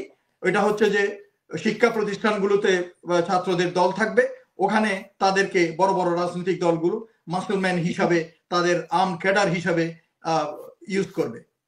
তো এইটাই আমরা দেখছি ছাত্রদের রাজনীতি সীমিত, কিন্তু মূলধারা রাজনীতিতে ছাত্রদের কোনো পার্টিসিপেশন নাই। কিন্তু আমার কথা আমি যেটা বলতে চাচ্ছি যে দেখেন এই ছাত্রগুলা যেমন সার্জিস বলেন, হাসনাত বলেন, নাহিদ বলেন, they have already done their masters, এবং মাস্টার্স করার পর তো লোকজন চাকরি টাকরি খুঁজে, তো তার মানে they are ready to start their work job, যেটাতেই যায়। তো আমার কথা হচ্ছে এদেরকে তো বাচ্চা বলার কোনো স্কোপ নেই। তো এরা রাজনীতি বুঝার চেষ্টা করতেছে, লেখাপড়া করতেছে, এবং এই ধরনের একটা সফল আন্দোলনের নেতৃত্ব দিল, কাজে এদেরকে ছোট করে দেখার কোনো সুযোগ নেই, এবং এদেরকে একটা স্পেস দেওয়া উচিত মূলধারা রাজনীতিতে। কারণ এরা আজকে হয়তো না, আজকে যারা মনে করেন পাকাপোক্ত স্টেটসম্যান হিসেবে দাবি করে, পাকাপোক্ত পলিটিশিয়ান হিসেবে দাবি করে, তারা যখন রাজনীতিতে আসছিল ডে ওয়ান তাদের কি অবস্থা ছিল। তো কাজেই এই অভিজ্ঞতাটা আস্তে আস্তে হয়, রাজনীতিতে বলেন, রাষ্ট্র পরিচালনায় বলেন, বা অন্যান্য প্রশাসনিক কর্মকাণ্ডে বলেন। একটা লোক চাকরিতে জয়েন করার পর সে একদিনে ম্যানেজার হয় না, একদিনে ডাইরেক্টর হয় না, তো সে আস্তে আস্তে আস্তে আস্তে অভিজ্ঞতা অর্জন করে, তার যোগ্যতার ভিত্তিতে ওই অভিজ্ঞতা অর্জন করে। তো একইভাবে এদেরকে সুযোগ না দিলে এরা এগুলো শিখবে না, রাজনীতিও শিখবে না, রাষ্ট্র পরিচালনার ব্যাপারেও পাকাপোক্ত হবে না। এদেরকে এই জায়গাটা দিতে হবে, এবং আমি মনে করি এইটা ওদের ডিউ শেয়ার দেওয়া উচিত, এবং আমাদের বাকি যারা আছে সবাইকে এদেরকে উৎসাহ দেওয়া উচিত। এখন অন্যান্য রাজনৈতিক দলগুলো মনে করতেছে যে তাতে তাদের পাতের ভাত বুলি শেয়ার হয়ে গেল, তাদের cake has been shared. But আমার কথা হচ্ছে যে দ্য পিস অফ কেক আপনার যেটা আপনি পাবেন, আর ওদের যেটা ওরা পাবে। জনগণ যাকে চায়, যাকে যে কয়টা ভোট দেয় ওরা পাবে। আপনি অন্যান্য দলগুলোর ভিতরেও বলেন, কিন্তু না, আপনি দেখেন বিগত কিছুদিন ধরেই ইলেকশন করতে লাফাচ্ছে, তারা যে জাতীয় ঐক্যের কথা বলছিল ওইটার থেকে সবাই দূরে সরে আসছে, হানাহানি হচ্ছে। ইভেন কি এই যে কিছুদিন আগে কুয়েটে মারপিট হলো, একজন মারাও গেল দেখলাম। তার মানে যেই লাউ সেই কদু, আমরা ওই আবার ব্যাক টু ওল্ড স্কোয়ার, দা পুরনো স্কোয়ারে ফেরত আসছি। তো সেই জন্য আমার কথা হচ্ছে যে রাজনৈতিক দলগুলো নিজেদের সংস্কার করতে হবে, দেশ নিজেদের সংস্কার করবে, এবং এই রাজনৈতিক দল ছাত্রদের যেটা আসছে এটাকে একটা স্পেস দিতে হবে, তাদের প্রতি সমন্বিত দেখাতে হবে, এবং এদেরকে আন্ডারমাইন না করে তাদেরকে উৎসাহ দিতে হবে, কারণ এদের থেকেই আমাদের আগামী দিনের আরো ভালো ভালো ডক্টর ইউনূসকে কেন মেনে নিতে চাইনি, এই প্রশ্নটা একটু শুনতে যাচ্ছি। ডক্টর ইউনূসকে মেনে নিতে চাইনি, এটা আমি হয়তো ইটস নট দ্যাট আমি কাউকে প্রোটেক্ট করার চেষ্টা করতেছি। যেমন এখন প্রথমে কেউ যদি বলে as he goes by book, কেউ যদি রুলস বাই ইদার, ও সে তো কনভিক্টেড লোক, তার নামে তো কেস টেস আছে, করা যাবে কিনা এই টাইপের হয়তো বলছে। তো এখন মেনে না নেয়ার তো আসলে যাকে পুরো দেশের লোকজন চায়, ওখানে মেনে না নেয়ার একজন দুজন মেনে নেয়ার তো কিছু আসে যায় না। কিন্তু আমার কথা হচ্ছে সেনাবাহিনীতে আমি প্রথমে যে জিনিসটা, আমাকে কেউ ভুল বুঝবেন না, দর্শকদের ভিতরেও বা আমার এই প্যানেলের ভিতরেও, কারণ আমি সুপারিশ বা ওকালতি করছি না, আমি যে জিনিসটা trying to bring home the point is that সেনাবাহিনী by itself it's an institution. এটা জাতীয় একটি মানে প্রতিষ্ঠান। এই প্রতিষ্ঠানকে আমরা বিতর্কিত না করি, এবং এর ভিতরে যেরকম অন্যান্য সেক্টরেও আছে, সিভিল প্রশাসনে বলেন, অন্যান্য ব্যবসায়ীদের ভিতরে বলেন, রাজনীতিবিদদের বলেন, অনেক করাপ্টেড লোক আছে, দুর্নীতিগ্রস্ত লোক আছে। শেখ হাসিনা বিগত 15-16 বছরে তো সব জায়গায় পছন্দ ধরাই গেছে, তার এজেন্ডা পুরা করার জন্য সে তার পছন্দ মতো লোকজন তৈরি করে নিছে। First layer, second layer, third layer পর্যন্ত আপনি যান, হয়তো তার লোক দিয়ে ভরা আছে। তো আমার কথা হচ্ছে যে এই ধরনের দুর্নীতিগ্রস্ত যারা, তাদেরকে অবশ্যই অবশ্যই অবশ্যই শাস্তির আওতায় আনতে হবে, আইনের আওতায় আনতে হবে, এতে কোনো দ্বিমত নাই। কিন্তু আমার অনুরোধ হচ্ছে সেনাবাহিনী বাই ইটসেলফ, এই প্রতিষ্ঠানকে আমরা কেউ অযথা বিতর্কিত না করি। ব্যক্তির বিরুদ্ধে আমরা অ্যাকশন নিতে পারি, কিন্তু কোনো প্রতিষ্ঠান নয়। এটা আমি বলবো বেসামরিক কোনো প্রতিষ্ঠান হোক, যে কোনো রাষ্ট্রযন্ত্র, জাতীয় প্রতিষ্ঠানকে আমরা বিতর্কিত না করে অনর্থক বিতর্কিত না করি, কারণ এটার কনসিকুয়েন্স কিন্তু আমাদের স্বাধীনতা ও সার্বভৌমত্বের জন্য হুমকি স্বরূপ হবে। বিশেষ করে সশস্ত্র বাহিনী, এই যে আর্মি, নেভি, এয়ারফোর্স, এরা যেহেতু প্রতিরক্ষা বিষয়ক নিরাপত্তা, জাতীয় নিরাপত্তা হ্যান্ডেল করে, এদের জন্য আরো বেশি। কাজেই এদের বিষয়গুলো খুবই স্পর্শকাতর। সেই জন্য আমরা তো ছোট থেকে দেখে আসছি, আপনারাও দেখে আসছেন, এদের বিষয়গুলো মানে খুবই সেক্লুডেড, রেস্ট্রিক্টেড, ওইভাবে হ্যান্ডেল করা হয়। মানে নিড টু নো বেসিসে, যার যদ্দূর জানার ওইভাবে করে করা হয়। কিন্তু এখন আমি বুঝি সোশ্যাল মিডিয়ার কারণে এবং আওয়ামী লীগের দোসর যারা বা বিদেশি গোয়েন্দা সংস্থা, এদের হাতে যে টাকা আছে, এরা দেদারসে এগুলো বিলাচ্ছে। এবং আমি বলবো রাজনৈতিক দল থেকে শুরু করে এই অবসরপ্রাপ্ত বিভিন্ন সেক্টরের লোকজন, এদেরকেও এরা হয়তো কিনে ফেলতেছে, অনেকে হয়তো বিক্রি হয়ে গেছে এদের কাছে। এবং সেই জন্য ওরা একটা দেশে অরাজক পরিস্থিতি, কারণ সবাই ওরা জানে, যারা করতেছে এরাও জানে এরা দেশের লোক। জনগণ এবং সেনাবাহিনীকে মুখোমুখি করলে দেশের অবস্থা কি হবে, এটা আপনারাই আমাকে বলেন। ওই আফ্রিকার দেশগুলোর মতো হবে। তো সেই জন্য আমাদের দেশ ওরকম একটা অবস্থায় যেন না যায়, আমাদের সবার একটা আকাঙ্ক্ষা হওয়া উচিত যে দুর্নীতিগ্রস্ত ব্যক্তি is not a problem, just sort him out. Okay বিচার করেন, আইনের আওতায় আনেন এবং ওকে অপসারণ করেন। কিন্তু আমাদের প্রতিষ্ঠানগুলোকে আমাদের সুরক্ষা দিতে হবে, এইগুলোর ভাবমূর্তি আমাদের রক্ষা করতে হবে, নাইলে আমাদের রাষ্ট্র থাকবে না। রাষ্ট্র না থাকলে আমরাও থাকবো না। সেই জন্য আমাদের এই সমালোচনার ব্যাপারে খুবই মানে কেয়ারফুল হওয়া উচিত এবং ক্যালকুলেটিভ হওয়া উচিত। এই যে সোশ্যাল মিডিয়াতে জেনে না জেনে ইচ্ছা মতো, ওই আপনারা দেখবেন আজকাল জি, রোকন সাহেবের মনে হয় কোনো সমস্যা হয়েছে। আমি সাকিব আলী ভাই আপনার কাছে যেটা জানতে চাই যে গতকালকে এই তুমুল আলোচনার মধ্যেও আমরা দেখে পেয়েছি যে উপদেষ্টা মাহফুজ আলম এবং উপদেষ্টা আসিফ মাহমুদ, ওনারা কিন্তু দুজনেই নির্বাচনের ব্যাপারে একটা বক্তব্য দিয়েছেন। নির্বাচন সঠিক সময়ে হবে, আপনারা চিন্তা করবেন না। হ্যালো, জি হ্যাঁ, এখন শুনতে পাচ্ছি, আপনাকে মাঝে শুনতে পাইনি। সরি, ওই ফোনে তো একটা কল আসাতে ইয়ে হয়ে গেছে। তো যে জিনিসটা আমি বলছিলাম, তো সেই জন্য আমাদের দেশে এখন কি হয় নাই এইটা ইয়ে না করে, আমার কথা হচ্ছে যে একটা এজেন্ডা তৈরি করে আমাদেরকে দেশকে আগাতে হবে। কারণ দেখেন, এই কাদা ছড়াছড়ির ভিতরে there is no end of it. আপনি আমাকে খোঁচাবেন, আমি আপনাকে খোঁচাবো, ওই সেই পুরনো পরিস্থিতি আবার তৈরি হবে এবং দেশের ওভারঅল সিচুয়েশনটা খারাপ হবে।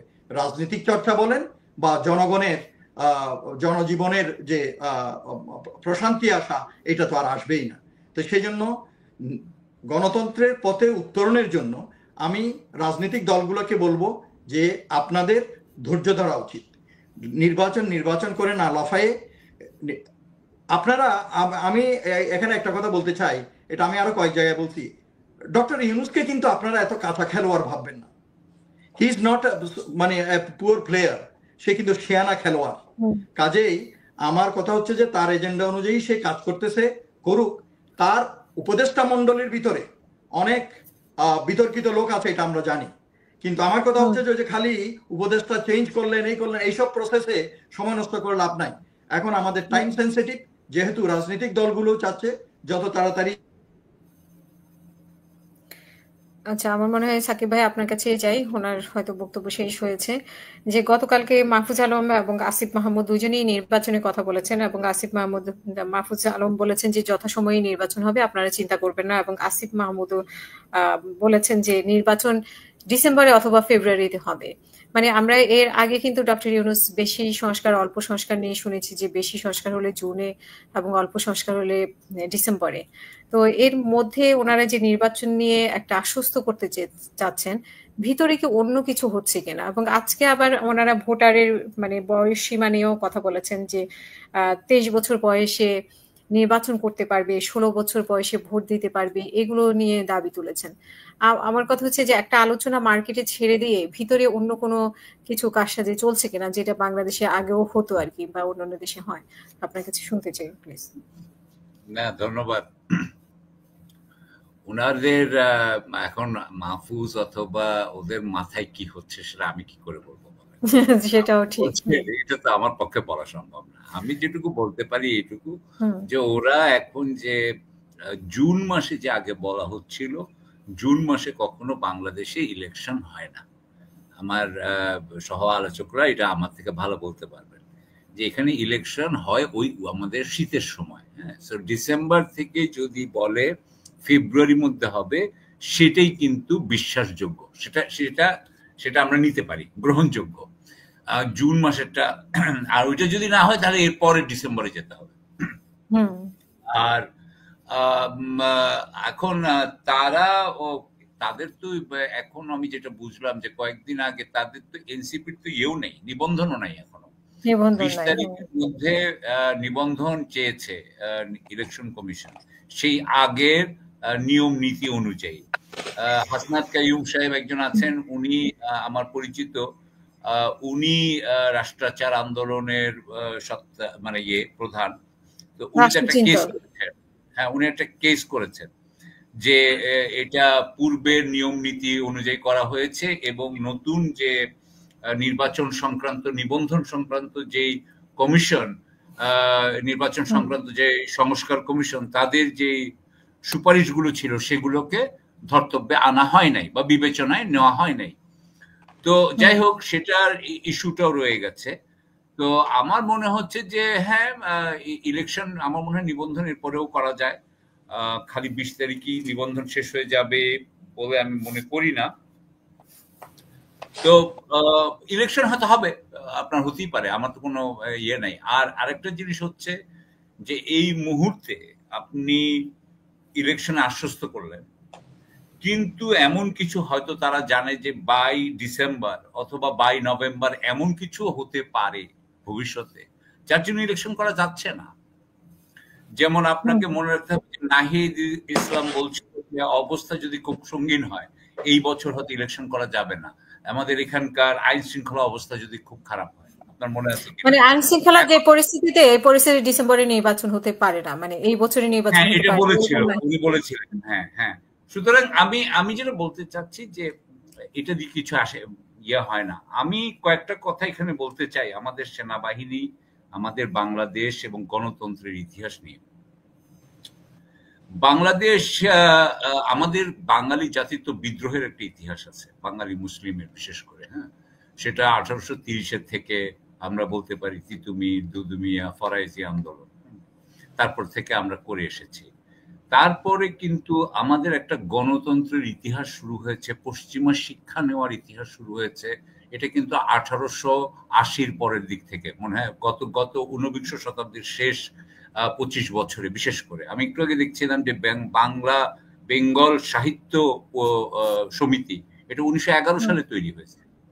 সুতরাং বাংলাদেশের এই যে ইতিহাস, এই গণতন্ত্রের ইতিহাস, বিদ্রোহের ইতিহাস, বাংলাদেশের এর কারণে কিন্তু বাংলাদেশের সেনাবাহিনীর ইতিহাসটা কি, স্বাধীনতার সময় তারাই তো এই যুদ্ধের মেইন ভ্যানগার্ড ছিল এবং তারাই তাদের নেতৃত্বেই কিন্তু বাংলাদেশের জনগণ কিন্তু যুদ্ধ করেছে।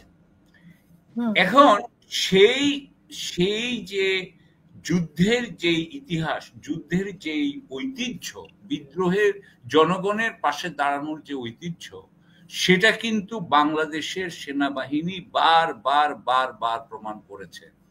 এরশাদের সময়ও তারা জনগণের উপরে গুলি চালায় নাই, জিয়াউর রহমানের সময়ও তারা কিন্তু জনগণের উপর কখনো গুলি চালায় নাই। বাংলাদেশে যে সবচেয়ে বড় হত্যাকাণ্ড হয়েছে 72 থেকে 75-এর মধ্যে, সেটা করা হয়েছে রক্ষী বাহিনীকে দিয়ে। হ্যাঁ, যদি 10,000 থেকে 30,000-এর মধ্যে যে কোনো একটা যদি হত্যা হয়ে থাকে, জাসদের যে গণবাহিনীকে, মুক্তিযোদ্ধাদেরকে যে হত্যা করা হয়েছিল, সেটা করা হয়েছে রক্ষী বাহিনীকে দিয়ে। আমি বলবো যে বর্তমানের যে গত 15 বছরের আর্মির যে সেনাবাহিনী এবং আর্ম ফোর্সেসের অফিসাররা যা করেছেন, এবং তারা যদি করতে যে এটা আনন্দ পেয়ে থাকেন, একটা কথা হচ্ছে বাধ্য হয়ে করা, সেটা এক জিনিস, কিন্তু যখন এই সমস্ত নিপীড়ন করতে তারা আনন্দ পেয়েছেন, দুর্নীতি করতে তারা আনন্দ পেয়েছেন, এবং তারা একটা ওই যে বলা হয় সেরিমোনিয়াল আর্মি বানিয়েছেন রাদার দ্যান অপারেশনাল আর্মি, এটাই যদি তারা সাপোর্ট করে থাকেন, যেই নেতৃত্ব করেছে সেই নেতৃত্ব আসলে সেনাবাহিনীর স্মৃতির সাথে বিশ্বাসঘাতকতা করেছে, তারা তাদেরকে অপমান করেছে। আমরা আসলে সেনাবাহিনীর যারা সবচেয়ে বেশি ভালোবাসি, আমরা সেনাবাহিনীর অনারের জন্য আমরা কিন্তু, তাদের মধ্যে কোনো অনার নাই, এইখানকার জেনারেলদের মধ্যে কোনো সেন্স অফ অনার নাই, তারা যা করেছে অফিসারদের মধ্যে কোনো অনার নাই। আমি এদেরকে পড়াইতাম এক সময়, আমি জানি এদের মধ্যে, এবং এই অনার নাই, তারা জানে যে তাদের মধ্যে অনার নাই, তারাও জানে। সেই অনার তো আমরা চাই, টু রেস্টোর দ্যাট অনার, বুঝছেন না? তো আল্লাহ বাঁচাইছে যে এইবারও সেনাবাহিনীর সিপাহীরা এবং জুনিয়র অফিসাররা, গতবারেও মারা হয় নাই, এইবারও তারা গুলি করে নাই। যে বাংলাদেশের সেনাবাহিনী পাকিস্তানের সেনাবাহিনী না, বা ইন্ডিয়ার সেনাবাহিনী না। ইন্ডিয়ার সেনাবাহিনী কিন্তু গুলি করছে, 4000 মানুষকে মেরে ফেলছিল, কিন্তু আপনার মনে আছে কিনা গোল্ডেন কি বলে, গোল্ডেন টেম্পল। তো এখন আমি এইটা বলতে চাচ্ছিলাম, আরেকটা এটুকুই। আর আরেকটা কথা বলতে চাচ্ছিলাম, কারণ রোকন ভাই বলতেছিলেন এটা ইনস্টিটিউশনের কথা, সেই জন্য আমি ইনস্টিটিউশন হিসেবে বলতে চেয়েছি যে এটা খুব ইম্পর্টেন্ট যে আমরা এই নেতৃত্বকে আমরা সরাইতে পারি, এবং বাংলাদেশ সেনাবাহিনীকে সত্যি সত্যি, এটা কিন্তু কলোনিয়াল আর্মি না, মানে পাকিস্তান এবং ইন্ডিয়ান আর্মি কিন্তু কলোনিয়াল আর্মি, এটা কলোনিয়াল আর্মি বলে আমি এটাকে মানতে রাজি না। সো আর আরেকটা কথা হলো, আর কি বলা যায়, একটা কথা হচ্ছে যে আপনি বলেছিলেন যে ওদের ইম্পর্টেন্স কি। আমি মনে করি ওদের ইম্পর্টেন্স খালি যে ওরাই রাস্তায় গন্ডগোল করতে পারে, ওরাই আপনার ঢাকা ইউনিভার্সিটি থেকে কিছু হইলে আসলে সরকার কেঁপে উঠে, এগুলো তো আছেই। তবে আমার মনে হয় যে বাংলাদেশের নতুন বাংলাদেশ, বাংলাদেশ 2.0 এরা বলা হয়, আমাদের কিন্তু নতুন ধরনের একটা আসলে সিস্টেম দরকার। আমাদের যে গণতান্ত্রিক সিস্টেম বলতে, তথাকথিত গণতান্ত্রিক যে সিস্টেম হয়েছে, সেই সিস্টেম কিন্তু আসলে একটা ক্রনিক ক্যাপিটালিজম, বা মানে কয়েকজনের মুষ্টিমেয় কয়েকজন হাজার কোটিপতির হাতে কিন্তু অর্থনীতিকে তুলে দেয়, এবং গরিব কিন্তু গরিব হতে থাকে, এবং কিন্তু সম্পদের কিন্তু একটা কেন্দ্রী, মানে একটা কনসেন্ট্রেশন হইতে থাকে কিছু হাতে। এই জিনিসটা কিন্তু আমরা অন্য কাউকে চিন্তা করছি না, এমনকি ছাত্ররাও যে এটা বলছে তা না, যে আমাদের একটা নতুন ধরনের ইকোনমিক থিঙ্কিং লাগবে, অর্থনৈতিক চিন্তা লাগবে, না হলে আমরা আমাদের এই গরিব মানুষদেরকে কিন্তু আসলে মানে মধ্যবিত্ত এখানে থাকবো না। এই যে গতানুগতিক যে ট্রিকল ডাউন, চুইয়ে পড়া অর্থনীতি, সেটা দিয়ে হবে না। এবং আমি মনে করি ডক্টর ইউনূসও এটা নিয়ে চিন্তা করছেন না, কারণ উনিও গতানুগতিক ভাবে ভাবছেন। এখন স্টেট ক্যাপিটালিজম আছে আপনার, চীন সবচেয়ে বেশি সাকসেসফুল, তাদের ওটা কি আমরা কিছুটা আনতে পারি কিনা, তাদের মতো আমরা টেকনোলজিক্যাল নেশন হইতে পারি কিনা, তাদের মতো আমাদের এডুকেশনাল, বিশেষ করে হায়ার এডুকেশন আমাদের বাস্তবতার সাথে মিলিয়ে কিছু করতে পারি কিনা, এই সমস্ত চিন্তা কিন্তু কোনো দল করছে বলে মনে হয় না। সো আমি মনে করি নতুন বাংলাদেশ নিয়ে যারা চিন্তা করছে তাদেরও তো একটা শক্তি থাকা উচিত, এবং তাদের কথা মানুষের একটু চিন্তা করা উচিত। ধন্যবাদ। অসংখ্য ধন্যবাদ আবু হেনা রাজ্জাকি ভাই। আমরা একটা কথা আমরা শুনি যে কোনো দল যদি নির্বাচনের কথা খুব বেশি বলে, তখনও বলে যে ভারতের সাজেশনে তারা চলছে। এখন সেনাবাহিনী সম্পর্কে যেটা বলা হয়েছে, সেটাও বলা হচ্ছে যে মানে ভারতের প্রভাবে প্রভাবিত হয়ে আসলে আওয়ামী লীগকে পুনর্বাসন করতে চায়। আসলে মানে ভারতের হাতেই কি বাংলাদেশের মূল চাবিকাঠি কিনা রাজনীতির, সেটা আপনার কাছে একটি মানে প্রশ্ন। আর একটি প্রশ্ন যেটা, এখন সেনাবাহিনীকে একটি পক্ষ দাঁড় করানো হয়েছে, কেউ বলছে যে সেনাবাহিনীকে পদত্যাগ করতে হবে, আবার কেউ বলছে যে ডক্টর ইউনূস পালিয়ে যাবে, ডক্টর ইউনূসকে পদত্যাগ করতে হবে। এখানে কি কারো পদত্যাগের কথা আমরা খুব রিসেন্টলি শুনবো কিনা, আপনার কি মনে হয়, বা কাউকে সরানো হবে কিনা? ধন্যবাদ আপনাকে। আপনার যে প্রতিবেশী দেশ বা অন্যান্য বিদেশ আমরা টেনে আনি, ওদের কি দোষ? ওদের কি দোষ? আপনি কেন ব্যবহৃত হন? আপনার ভালোটা আপনি বুঝবেন না, আপনি অন্যের উপরে চাপাই দিবেন। You are bloody fool, you don't have the right. আপনি অন্যের দোষ দিতেই পারবেন না। আমরা ছোটবেলায় কি দেখছি, দুইটা আমি এবং আরেকজনের সাথে মারামারি করে আসলে যখন বাসায় ঢুকছি, তখন আমার বাপ প্রথম আমাকে চর মারছে, তুই গেছিলি কেন। এটা আমার মনে হয় সাকিব ভাইদেরও একই ইতিহাস। তো আপনি অন্যের দোষ দিচ্ছেন কেন? আপনি নিজের ভাগ্য নিজে চেঞ্জ করতে পারেন না। আপনি বিপ্লবের সময় আপনি ছিলেন, এই সেনাপ্রধান কমান্ড দিছিল আমরা জানি, তার আগে উনি ট্রুপস এর সাথে মিটিং করছেন, অফিসার এবং ট্রুপস এর সাথে। তার মানে কি, আর্মি যে গুলি চালাচ্ছিল কার কমান্ডে, এবং সেই কমান্ড হাসিনা তো থামতে বলেনি, আমি লিখে দিতে পারি। তাহলে তাকে থামাইলো কারা? তাকে যারা থামাইছে তারা এখনো ফেসিবাদ বিরোধী শক্তির পক্ষে আছে। সুতরাং সে জায়গাটাও সেনানিবাসে চিন্তার ব্যাপার আছে। সেনানিবাস ইচ্ছা করলেই এককভাবে যারা টপে আছেন তারা অনেক কিছু করে ফেলবেন, সেই সুযোগটা আমার কাছে মনে হয় না এই মুহূর্তে আছে। 1 নম্বর। 2 নম্বর হইলো, আমি এই যে ছাত্র আজকে যে ঘটনাটা ঘটেছে, ছাত্র আজকে কিন্তু আবার একটা টার্মিনাল সিচুয়েশনে হাসনাত আব্দুল্লাহ বলছে আমি যদি এরপরে আমার কি অবস্থা হবে জানি না। এতে কিন্তু সে একেবারে সিরিয়াস বলতে যেটা বুঝায়, সে নিখোঁজও হয়ে যেতে পারে, মারাও যেতে পারে, এরকম একটা মিনিং সে বুঝাইতে চাচ্ছে। আসিফ নজরুল কোথায়? আসিফ নজরুল তো এই ছাত্রদেরকে নেগোসিয়েট করে ছাত্রদের নিয়েই তৎকালীন সেনা প্রধানের সাথে কথাবার্তা বইলা ইত্যাদি। আসিফ নজরুল এত সাইলেন্ট কেন এই টার্মোয়েল সিচুয়েশনে? আমি তাকে ট্রিগার করছি যে আমি তাকে ডাউট করছি এই ব্যক্তিকে। আপনি এখন পর্যন্ত একটা কথাও বলেন না।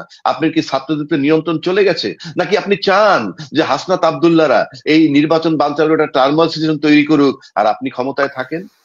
বিকজ আপনারা ভাবেন আপনাদের পালানের পথ নাই, ইউনূস সাহেব কোনো টেনশন নাই। কারণ আমার কাছে মনে হয় ইউনূস সরকারের ভিতরে একটা ডিপ স্টেট আছে, দে আর এন্টি ইউনূস।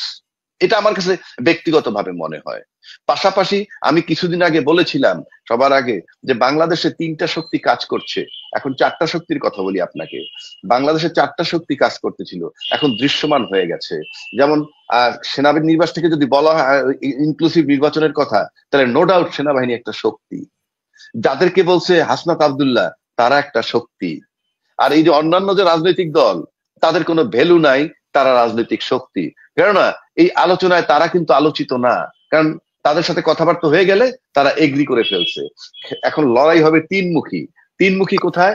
আপনি যদি সশস্ত্র আর্মি ধরেন, আর্মির সাথে কিন্তু একটা রেজিমেন্টেড ফোর্স আছে, অস্ত্র আছে, পুলিশের সাথে অস্ত্র আছে। এটা একটা সশস্ত্র বাহিনীর সাথে হাসনাত আব্দুল্লাহের মতো নিরস্ত্র দলের লোকজনের কথাবার্তা, আর তার সাথে ইউনূস সাহেবের মস্তিষ্কের খেলা। এই 3টা, ইউনূস সাহেবের মস্তিষ্ক, হাসনাত আব্দুল্লাহের যে তারুণ্য, আর সেনাবাহিনীর যে রেজিমেন্টেড শক্তি, 3টার যদি সমন্বয় না হয়, বাংলাদেশের সামনে অনেক দুর্বিষহ অবস্থা। আমি জানি না সেটা কোথায় যাবে। এই 3টা শক্তির সমন্বয় হইতেই হবে। ইউনূস সাহেবের, আমি আবারও বলছি, ওনার মস্তিষ্কের খেলা। উনি মনে হয় না উপদেষ্টার কাউকে উনি কাউন্ট করেন, আর কাউন্ট করার মতো না কেউ। আসিফ নজরুল সাহেবের টেক ওভার করার পর দেখছি তো টকশোতে অনেক মাতাইছেন, এখন কোনো গভীরতাই নেই তাদের, ডিসিশন মেকিং পারেনি না তারা, একদম আমি খুব হালকা টাইপের। সুতরাং ইউনূস সাহেবের মস্তিষ্কের খেলা, তারুণ্যের খেলা হাসনাতদের, আর সেনাবাহিনীর আপনার রেজিমেন্টেড খেলা, 3টার সময় না হইলে আমি আবারও বলছি বাংলাদেশের কপালে দুর্গতি আছে, এতে কোনো সন্দেহ নাই। জি, অসংখ্য ধন্যবাদ। আমরা শেষ করব। মানে আপনার বক্তব্য শেষ হয়েছে কিনা আমি বুঝতে পারিনি। বক্তব্য কি শেষ হয়েছে? মানে আমার বক্তব্য, হ্যাঁ আমার বক্তব্য আমি এখানে শেষ করলাম। হ্যাঁ, আমার কাছে মনে হয় না আর বেশি কিছু বলার আছে, ফিনিশিং বলার আছে। অসংখ্য ধন্যবাদ। হ্যাঁ, আমি শেষ করব। ব্রিগেডিয়ার জেনারেল রুকনুদ্দিন, আপনার শেষ বক্তব্য আমাদের আজকের অনুষ্ঠানের জন্য প্লিজ। আমার কেন যেন মনে হচ্ছে আসলে এই যে পুরনো ঘটনাগুলো হঠাৎ করে পপ আপ করে আসতেছে, কে কখন কোথায় কি বলছিল, তো এইগুলা একটার পর একটা। হাসনাত তো বললো, ঠিক আছে, ও বেশি দিন হয় না, 11 তারিখের ঘটনা 21 তারিখে বললো। তারপরে আসিফ সেই কবেকার 7 মাস 8 মাস আগের কথা এখন বলতেছে, তারপরে ভিডিও ক্লিপ ইউটিউবে ছেড়ে দিছে এইগুলা। এবং ওদিকে আরেকটি ঘটনা ঘটছে, মানে একই দিনে যে কয়েকটা ঘটনা ঘটেছে।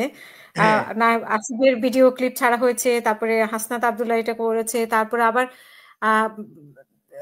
নাসির পাটোয়ারি একটা স্ট্যাটাস দিয়েছে, নাসিরউদ্দিন পাটোয়ারি একটু জিয়া রহমানকে নিয়ে একটা বাজে মন্তব্য করেছে। এগুলো কিন্তু ওদের সংশ্লিষ্টতা।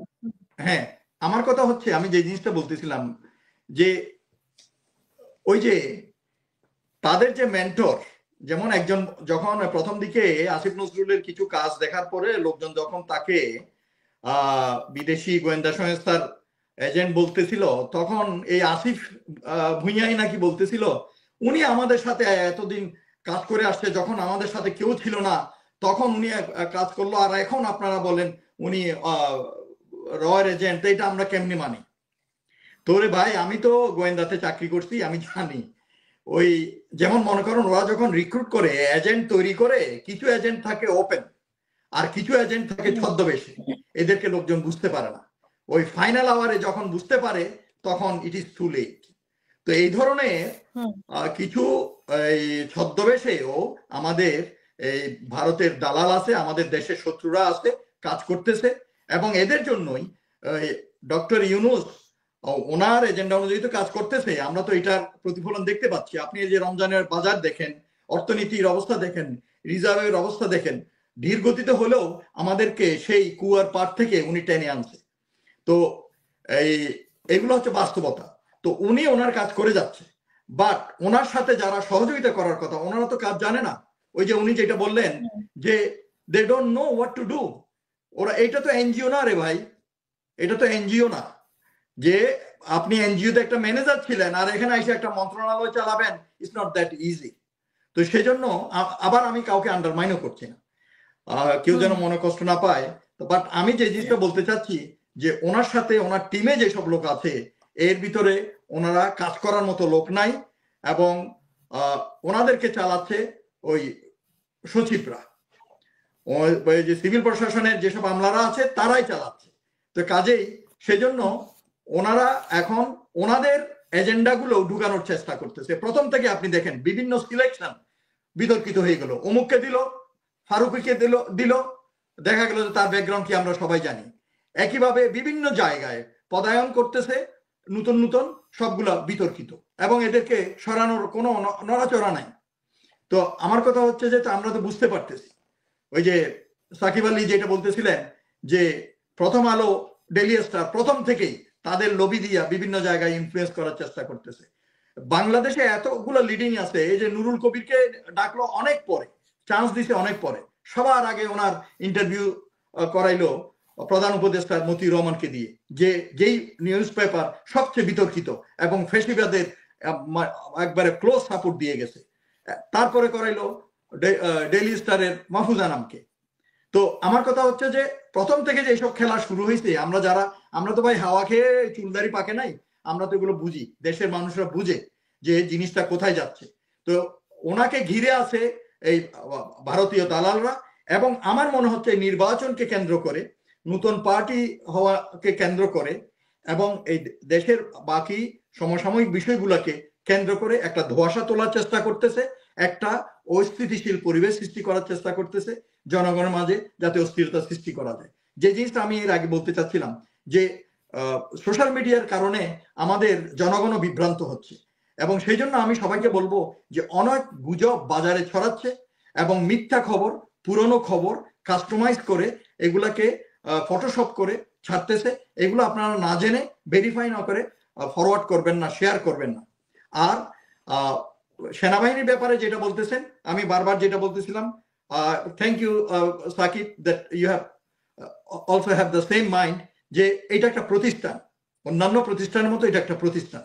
এইটার মুখোমুখি দাঁড় করিয়ে দেওয়া জনগণের সাথে, এটা কিন্তু আমাদের দেশের শত্রুরা চায়। কাজেই এটা খুবই স্পর্শকাতর ব্যাপার, এবং এটার কনসিকুয়েন্স কিন্তু খুবই খারাপ, এটার পরিণতি কিন্তু খুব খারাপ। এবং আমি জনগণকে এই ব্যাপারে একটা সতর্কবার্তা দিতে চাই, আমাদেরকে সতর্ক থাকতে হবে, আমরা যাতে বিদেশি চরদের খেলাতে ফাঁদে পা না দেই, আমরা এটা থেকে বিরত থাকবো, এবং কোনো ব্যক্তি যদি কোনো ভুল করে তার বিচার হবে। আর আরেকটা জিনিস আমি এখানে বলে যেতে চাই, যে সেনা প্রধানকে অপসারণ, বিমান বাহিনী প্রধানকে অপসারণ, বা সেনাবাহিনী নিয়ে এত চটকদার খবর দেয়া, বিশেষ করে এই আপনার মতো, আমি আপনাকে বলতেছি না, অনেক ইউটিউবাররা আছে তারা এই কামই করে। আপনি যখন খুলবেন দেখবেন যে ওখানে অন্য জিনিস কাস্টমাইজ করে দিছে ভিউ বাড়ানোর জন্য। তো আমার কথা হচ্ছে যে আপনারা বাংলাদেশের মানুষ, রাজাকি সাহেব যেটা বললেন যে ঠিক আছে বিদেশি শক্তি না হয় আপনাদের ইয়ে করতেছে, কিন্তু আপনারা কেন? আপনারা তো এই দেশের মানুষ, আপনারা এই দেশের হাওয়া বাতাস খেয়ে বড় হচ্ছেন, এই দেশে আপনার নিঃশ্বাস নিচ্ছেন। আপনার দেশ এইটার সাথে আপনি গাদ্দারি করেন কিভাবে? আপনি বিক্রি হয়ে যান কিভাবে? এই দেশের বিরুদ্ধে আপনি কথা বলেন কিভাবে? এই দেশের মানুষকে আপনি একটা অস্থিতিশীল পরিবেশের দিকে কেন, বিভ্রান্তির মাঝে কেন ঠেলে দিচ্ছেন? তা আমাদেরকে এই ব্যাপারে সবাই সতর্ক হতে হবে। সবাই জাতীয় ঐক্য হচ্ছে আজকের সবচেয়ে বড় দাবি, এবং গুজব থেকে আমাদেরকে দূরে থাকতে হবে, এবং সবাই একসাথে দেশটাকে যাতে গণতন্ত্রের প্রতি উত্তরণ করা যায়, সময় যতদিন লাগুক আমাদের চেষ্টা করতে হবে।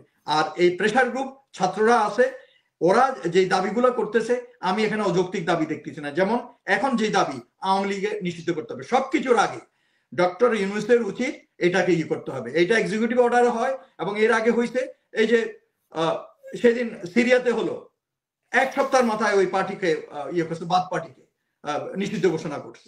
তো এটা কোনো ব্যাপার না, এখানে কোনো আইন কানুন দেখার দরকার নাই। ওই প্রথম থেকে আসিফ নজরুলের মতো ওই ধরনের আইনের প্রফেসররা আইসা উল্টাপাল্টা কথা বলে মিসগাইড করার চেষ্টা করে। এখানে বিপ্লবের পর কোনো আইন কানুনের ব্যাপার নাই, সোজা কথা, যেটা করার দরকার করতে হবে জনগণের প্রত্যাশা পূরণের জন্য। এইটাই হচ্ছে বিপ্লবের প্রত্যাশা, এবং ফলশ্রুতিতে এইটাই হওয়া উচিত যে যেটা করার দরকার এটা করতে হবে, যেটা নির্বাচিত সরকাররা করতে অনেক গড়িমসি করে। তো সেই জন্য আমাদের এখন সবাই, আমাদের দেশে খুবই নাজুক সময়, এখন একজন আরেকজনের দিকে বন্দুক না ঘুরাইয়া আমরা সবাই একত্র হই, দেশের শত্রুদের বিরুদ্ধে আমরা একত্র হই, এবং দেশটাকে একটা ওরা যেটা বলে যে দেশ বিনির্মাণের জন্য আমরা চেষ্টা করি। এবং এইটার পরে আরেকটা যেটা বলছে যে এদের বিচার হতে হবে, এদের বিচার হতে হবে, সংস্কার সরকার করবে, এবং পাশাপাশি রাজনৈতিক দলগুলো সংস্কার করবে, তারপর একটা সুন্দর নির্বাচন হবে আশা করি। অসংখ্য ধন্যবাদ সাকিব আলী ভাই, আপনার শেষ বক্তব্য আজকের অনুষ্ঠানের জন্য। প্লিজ মাইক্রোফোনটা অন করে নেবেন। আমার কোনো শেষ বক্তব্য নাই, আমি খালি সবার বক্তব্য। আপনার কোনো বক্তব্য নাই। আবহেনা রাজ্জাকি ভাই, এই যে আসলে উনি যেটা বলেছেন যে ইউটিউবাররা অনেক কিছু বলছে, আজকে সেনাপ্রধানকে সরিয়ে দিচ্ছে তো কালকে ডক্টর ইউনূসকে সরিয়ে দিচ্ছে, এই বিষয়ে হ্যাঁ যে প্রশ্নটা হয়তো আমি আপনাকেও করেছিলাম যে আসলে কোনো একজনকে সরতে হবে কিনা, যদি উত্তর দেন শেষ বক্তব্য আপনার আজকের অনুষ্ঠানের জন্য। না, বিষয়টা হচ্ছে যে আমি একটা কথা বলি, আপনাকে অনেক আগেও বলছি, আমরা কিন্তু আইনে চলি, সংবিধানে চলি। তারপরে যে রোকন ভাই বললেন যে আর্মি একটা রেজিমেন্টেড ফোর্স, আমরাও জানি নিয়ম কানুনে চলে। কিন্তু প্রত্যেকে তার বুকে হাত দিয়ে একবার নিজেকে প্রশ্ন করে, একবার যদি খালি তাকে প্রশ্ন করে নিজেকে যে আমি সেদিন এই 5ই আগস্ট কেন বললাম যে আমি দেশের আপনাদের দায়িত্ব নিলাম এবং গুলি মারা বন্ধ হলো, তাহলে তো সেটা কি আপনি করেছিলেন? আপনি যদি সিদ্ধান্ত নিয়ে থাকেন তাহলে সেখান থেকে এখন আবার কিভাবে সরে যাচ্ছেন? আমরা তাড়াইছিলাম কাকে? একটা ফ্যাসিস্ট সরকারকে, যে গুম খুন বিনা বিচারে হত্যা, একজন ব্রিগেডিয়ার আজমি, একজন ব্রিগেডিয়ারের মতো লোকের 8 বছর যখন আপনারা এই ইয়ের ভিতরে রাখে আয়না ঘরে, সেটা কিন্তু সার্ভিং অফিসার যারা ছিল তারা এখনো সেখানে আছে। এরাই কিন্তু ব্রিগেডিয়ার আজমির সিনিয়র কিংবা জুনিয়র, উপরে নিচে তারা কাজ করেছে। যাদের এই বিবেক কাঁপে না, অ্যাটলিস্ট তাদের, আর যাই হোক মনুষ্যত্ব নাই, আমি ব্যক্তিগতভাবে সেটা বলছি, সে যেই হোক না কেন। তো তারা যখন আবার সেই ফ্যাসিস্ট সরকার চলে যাওয়ার পর আবার তাকে নিয়ে ইনক্লুসিভ নির্বাচনের কথা বলে, তখন আমার কাছে মনে হয় কি, এই রোকন ভাই বলতেছেন, সাকিব ভাই বলতেছেন করা না হয়, তখন আমরা থাকি কোথায়? আমরা নির্ভর করব কার উপরে? সেই নির্ভরের জায়গাটা কোথায় মানুষ বাংলাদেশের 18 কোটি লোক কি তাদের সমস্ত সেক্টর থেকে নির্ভরতার জায়গা হারাবে? আওয়ামী লীগের সময় কি ছিল? কোর্ট কাছারিতে কোনো নির্ভর করা যাইতো না, পুলিশ প্রশাসনের কাছে নির্ভর করা যাইতো না, কারো কাছে নির্ভর করা যাইতো না। একই জিনিস যদি এখনো চলমান থাকে তাহলে আমরা পেলাম কি? এদের কি বিবেক নড়ে না? নাকি আপনি ব্যক্তি বাঁচার জন্য, আপনি যে সমস্ত বিট্রে করেছেন, যে সমস্ত ব্যক্তিরা আপনার নিজেরা বাঁচার জন্য কি পুরো দেশটাকে একেবারে অগ্নিগর্ভ সিচুয়েশনের মধ্যে পাঠিয়ে দিবেন? আল্লাহর হস্তে নিজের পরিবার, নিজের সন্তান, তাদের দিকে তাকাইয়া আপনি যদি ভালো করে লক্ষ্য করেন, শেখ হাসিনা যখন পালায়ে গেছে 100% ক্ষমতা তার কাছে ছিল। আর্মি বলেন, পুলিশ বলেন, ব্যুরোক্রেসি বলেন, ছাত্রলীগ বলেন, যুবলীগ বলেন, 100% ক্ষমতা থাকা সত্ত্বেও তাকে পালায়া যেতে হয়েছে। তিনি আবার চলে আসবেন, অ্যাবসার্ড। কারণ আপনি তো 100% ক্ষমতা থাকতে আপনি পালায়া গেছেন, আপনি ঢুকবেন আশা ঘুরে বালি। কাজে বিভ্রান্ত সৃষ্টি না করে দেশটাকে গড়েন, ঐক্যমত্যের ভিত্তিতে আপনার রাজনীতি করেন, আর বিচার হোক, অবশ্যই বিচার হইতে হবে, কোনো সন্দেহ নাই। আমরা একটা জায়গায় যেতে চাই। আর নিজের বিবেককে নিজে প্রশ্ন করেন যে আজকে শেখ হাসিনা কোথায়, তার ছেলে মেয়ে কোথায়, আসাদুজ্জামান কামাল কোথায়, তার ছেলে কোথায়, হাসান মাহমুদ কোথায়, তার সন্তান কোথায়, শামীম ওসমান রাখেন আপনার টাকার দুর্নীতি থু মারেন, হোয়াট ইজ দেয়ার লাইফ? এটার থেকে আপনি লেসন নিচ্ছেন না? আপনি কি মনে করেন এটা তো আমরা আমাদের লাইফ টাইমে দেখলাম, এই দুর্গতিটা তো আমরা লাইফ টাইমে দেখলাম। সুতরাং আজকে যারা এর পরেও ওদের পক্ষে কাজ করতেছেন অফিসিয়ালি ডাকডোল পিটিয়ে, তাদের কি বিবেক মরে গেছে? এই প্রশ্ন রাখলাম। ধন্যবাদ। অসংখ্য ধন্যবাদ আপনাদের তিনজনকে, এবং প্রিয় দর্শক আপনারা যারা শুনছিলেন আপনাদেরকে অসংখ্য ধন্যবাদ। আমাদের পরবর্তী অনুষ্ঠান দেখার আমন্ত্রণ জানিয়ে এখানেই শেষ করব। সবাই ভালো থাকবেন, সুস্থ থাকবেন। আল্লাহ হাফেজ, আসসালামু আলাইকুম।